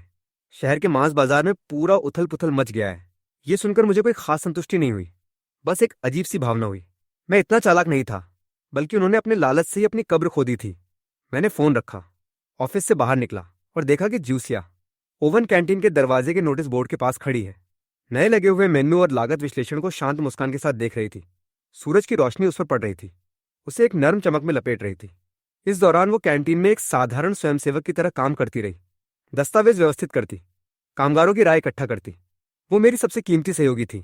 मैं उसके पास गया और उसके बगल में खड़ा हो गया। क्या देख रहे हो? वो मुड़ी और मुस्कुराई। अपनी उपलब्धियां देख रही हूं। मास्टर ली, देख रहे हो ना? कामगार अब सिर्फ ये नहीं देखते कि क्या खाना है, बल्कि ये भी देखते हैं कि सब्जी खरीदने में कितना खर्च हुआ, लागत क्या है। वो अब इसे सच में अपना घर समझने लगे हैं। मैंने सिर हिलाया। बिल्कुल, यही हमारे सुधार की सबसे बड़ी सार्थकता है। हम थोड़ी देर चुप रहे, फिर जूसिया ने दुखी स्वर में कहा, मास्टर ली, मुझे लगता है मैं जाने वाली हूं। मैं चौंक गया। जाना? कहाँ? पापा ने मुझे Shanghai university of economics and finance में बिजनेस एडमिनिस्ट्रेशन पढ़ने के लिए दाखिला दिलवा दिया है। वो कहते हैं फैक्ट्री में ये प्रैक्टिस पहला सबक था, पर फैक्ट्री और ज्यादा कामगारों की मदद करने के लिए मुझे और अधिक व्यवस्थित और वैज्ञानिक ज्ञान सीखना होगा। उसकी आंखों में भविष्य के प्रति उत्साह चमक रहा था। वो बोली, वो कहते हैं रेड स्टार फैक्ट्री का भविष्य तुम्हारे जैसे 1 या 2 हीरो पर निर्भर नहीं कर सकता। मुझे एक आधुनिक प्रबंधन प्रणाली की जरूरत है, ताकि और ज्यादा साधारण लोग अपनी कीमत पहचान सकें। मैं दिल से उसके लिए खुश हुआ और थोड़ी उदासी भी हुई, पर हमारे बीच जो कुछ था वो कभी अफवाहों जैसा नहीं था। हम संघर्ष के साथी थे। एक सामान्य लड़ाई में एक साथ बने दोस्त थे। ये अच्छी खबर है। मैंने दिल से कहा, कॉमरेड ओवन, तुम बहुत अच्छी मैनेजर बनोगी। उसने मुझे साफ और ईमानदार नजरों से देखा। मास्टर ली, धन्यवाद। तुम ही हो जिन्होंने मुझे सिखाया कि एक इंसान की अच्छाई कितनी ताकत रख सकती है, और तुम ही हो जिन्होंने मुझे समझाया कि असली प्रबंधन ऑफिस में बैठकर रिपोर्ट देखना नहीं, बल्कि लोगों के बीच जाकर हर एक व्यक्ति की चिंता करना है। मैंने गर्म दिल के साथ मुस्कुराते हुए कहा, मुझे भी तुम्हारा शुक्रिया अदा करना है कॉमरेड। तुम ही हो जिन्होंने मुझे दिखाया कि एक इंसान की अच्छाई अगर सही दिशा और एक बड़ी दृष्टि के साथ न जुड़ी हो तो वो सिर्फ एक सस्ती आत्मसंतुष्टि हो सकती है। तुमने और डायरेक्टर ने मेरी अच्छाई को और ज्यादा लोगों का भाग्य बदलने का मौका दिया। हमने एक दूसरे को देखा और मुस्कुराए। सब कुछ बिना शब्दों के कह दिया गया। न कोई रोमांस, न कोई आंसू भरी विदाई, सिर्फ एक दूसरे के चुनावों के प्रति आपसी सम्मान और एक साझा आदर्श के प्रति वफादारी। मैं जानता था कि अब से हम दोनों अपने अपने रास्ते पर एक ही लक्ष्य के लिए प्रयास करते रहेंगे, और रेड स्टार फैक्ट्री के कैंटीन में हमने जो 2 साल साथ संघर्ष किया था, वो हमारी जिंदगी की सबसे कीमती और रोशन याद बनकर रह जाएगा। वक्त बहुत तेजी से बीतता है, पता ही नहीं चला, और 1 साल बीत गया। एक गहरी शरद ऋतु में पाउलोनिया के पत्ते रेड स्टार फैक्ट्री के आंगन में गिर रहे थे, जमीन को सुनहरा कर रहे थे। फैक्ट्री के लाउडस्पीकर से हम कामगार ताकतवर हैं का उत्साही संगीत आ रहा था। दिखने में सब कुछ पहले जैसा ही था, पर गौर से महसूस करो तो पता चलता था कि उस पुरानी सरकारी फैक्ट्री के अंदर एक नई और जोरदार धड़कन पल रही थी। सबसे ज्यादा बदलाव कैंटीन में ही आया था। आज कैंटीन में खासी चहल पहल थी। दरवाजे पर एक लाल बैनर टंगा था, कैंटीन और लॉजिस्टिक सुधार की पहली वर्षगांठ का भव्य आयोजन। अंदर रंग बिरंगी रोशनियां थी। त्योहारी माहौल था। इस खास तारीख को मनाने के लिए हमने एक पीपुल्स फीस्ट का आयोजन किया था। कई लंबी मेजें सजी थीं, जिन पर लायन हेड स्टू, मीठा और खट्टा कटलेट, उबला हुआ चिकन, स्टीम्ड फिश, कई प्रकार के कोल्ड डिशेस और पेस्ट्री थीं। हवा में इतनी सुगंध थी कि मुंह में पानी आ जाता था। सब कामगार मुफ्त में इसका लुत्फ उठा सकते थे। ये उनके पिछले 1 साल के समर्थन और निगरानी का सम्मान था। कामगारों के चेहरे पर दिल से निकली हुई मुस्कान थी। हाथों में प्लेटें लेकर वो भरपूर व्यंजनों के बीच घूम रहे थे, हंसी मजाक कर रहे थे। वो तृप्ति और खुशी नकली नहीं हो सकती थी। मैं लोगों के बीच खड़ा था, वो हलचल और गर्मी का नज़ारा देख रहा था। मन में बड़ी भावुकता थी। 1 साल पहले यहाँ एक सुनसान, शिकायतों और गणनाओं से भरा स्थान था। 1 साल में ये पूरी फैक्ट्री का सबसे चेहरा और सबसे एकजुट करने वाला स्थान बन गया था। सानाओ और वांगमेंग अब पहले वाले अनुभवहीन अप्रेंटिस नहीं थे। उन्होंने खरीद शाखा का साफ वर्क यूनिफॉर्म पहना था, लोगों के बीच तरह तरह के कामों का समन्वय कर रहे थे। सानाओ और भी चुस्त हो गया था। वांगमेंग अब भी उतना ही ठोस और भरोसेमंद था। वो अब अपने आप काम कर सकते थे और मेरे सबसे कीमती सहायक बन गए थे। डायरेक्टर लू और भी बदल गए थे। वो कायर इंसान नहीं थे जो झगड़ों से बचता था। सुधार के इस 1 साल के अभ्यास में उन्होंने अपने काम में फिर से उत्साह और जिम्मेदारी की भावना पाई थी। अब वो फूड सुपरविजन कमेटी के जिम्मेदार थे। रोज कामगार प्रतिनिधियों को लेकर कैंटीन के हर कोने की जांच करते थे। बिल्कुल मानक, मुझसे भी ज्यादा सख्त। उनके होठों पर हमेशा एक वाक्य रहता था, सब डायरेक्टर ली ने मुझे ये जिम्मेदारी सौंपी है। मैं उनका भरोसा नहीं तोड़ सकता। डायरेक्टर ज्यू भी आए थे। वो माननीय टेबल पर नहीं बैठे, बल्कि एक आम कामगार की तरह कतार में लगे।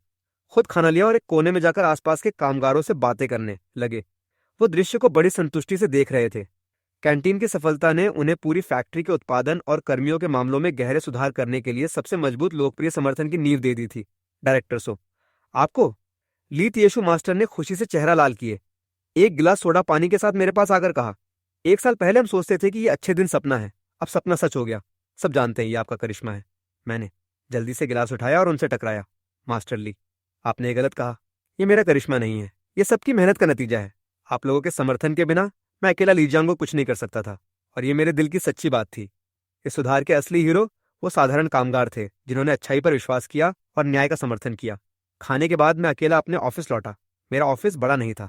खिड़की कैंटीन की ओर खुलती। मैं 3-3, 2-2 करके बिखरते हुए कामगारों को देख सकता था। हर चेहरे पर वो मुस्कान थी जो पेट भर जाने के बाद आती है। मेज पर हाल ही में मिला एक पत्र था। लिफाफे पर शंघाई से भेजा गया था। बारीक और सुंदर अक्षर थे। ये जूसिया ओवन का पत्र था। मैंने उसे खोला। कागज पर उसके हमेशा की तरह मजबूत और साफ अक्षर थे, कॉमरेड ली जांगो, तुम्हें यह पत्र लिखकर मानो सीधे बात कर रही हूँ, कैंटीन सुधार की पहली वर्षगांठ पर। बधाई। मैंने यूनिवर्सिटी के अखबार में तुम्हारे रेड स्टार मॉडल के बारे में रिपोर्टेज पढ़े हैं। मुझे सच में तुम पर गर्व है। अब मैं स्टूडेंट यूनियन के अध्ययन विभाग की निदेशक हूँ और एक सामाजिक अभ्यास परियोजना का आयोजन कर रही हूँ, जिसका विषय है सरकारी उद्यमों के लॉजिस्टिक सामाजिकता सुधार की व्यवहार्यता की खोज। मैंने तुम्हारी कहानी को अपने शोध का मुख्य केस बनाया है। मेरे सुपरवाइजर ने इसकी बहुत तारीफ की है और कहा कि तुम्हारी प्रैक्टिस किताबों की किसी भी थ्योरी से ज्यादा ठोस है। मैं अक्सर उन कैंटीन के दिनों को याद करती हूँ। वो मेरी जिंदगी का सबसे कठिन और सबसे कीमती अनुभव था। तुमने मुझे बताया कि एक इंसान का मूल्य इस बात में नहीं है कि उसके पास क्या है, बल्कि उस बात में है कि वो दूसरों को क्या देता है। कॉमरेड ली जांगो, धन्यवाद। तुमने मुझे अपनी शुभकामनाओं के साथ मेरी जिंदगी का सबसे बड़ा सबक दिया। Josiah oven. पत्र पढ़कर मेरा दिल गर्म हो गया। हर एक अपने अपने मोर्चे पर उस लड़ाई को जारी रखे हुए था। मैं खिड़की के पास गया और उसे खोल दिया। ताजी हवा ने मेरा चेहरा छू लिया। चौक में एक नव आया युवा अप्रेंटिस गलती से अपनी डिब्बी गिरा बैठा। खाना जमीन पर फैल गया। वो बहुत दुखी लग रहा था। उसे समझ नहीं आ रहा था कि क्या करे। कैंटीन का एक कुक जो झाड़ू लगा रहा था, उसे देखा। उसने उसे डांटा नहीं। वो उसके पास गया, उसके कंधे पर हाथ रखा और मुस्कुराते हुए कहा, कोई बात नहीं बेटा, दूसरा ले लो। फिर उसने झाड़ू उठाकर बिना कुछ कहे जमीन साफ कर दी। युवा अप्रेंटिस ने कुक की पीठ पर गहरा प्रणाम किया। मैंने खिड़की से ये देखा और दिल से मुस्कुरा दिया। मैं जान गया कि अच्छाई के बीज पहले से इस धरती में जड़ जमा चुके थे और सबसे सुंदर फूलों में खिल गए थे, और मैं भाग्यशाली था कि वो उसे बोने वाला था। शायद यही थी वो सबसे अच्छी और सबसे कीमती इनाम जो जूसिया ओवन ने अपने अनोखे अंदाज में मुझे दिया था। वो न पैसा था, न पद, बल्कि एक ज्यादा रोशन भविष्य था। एक इंसानी दुनिया जो गर्माहट और उम्मीद से भरी थी। सो ये स्टोरी यही एंड होती है और ये कंप्लीट स्टोरी है। आपको स्टोरी कैसी लगी वो कमेंट में बताना मत भूलना, और हो सके तो हाइप कर देना। तब तक के लिए आप लोग स्क्रीन पर आ रही इन वीडियो में से कोई देख सकते हो।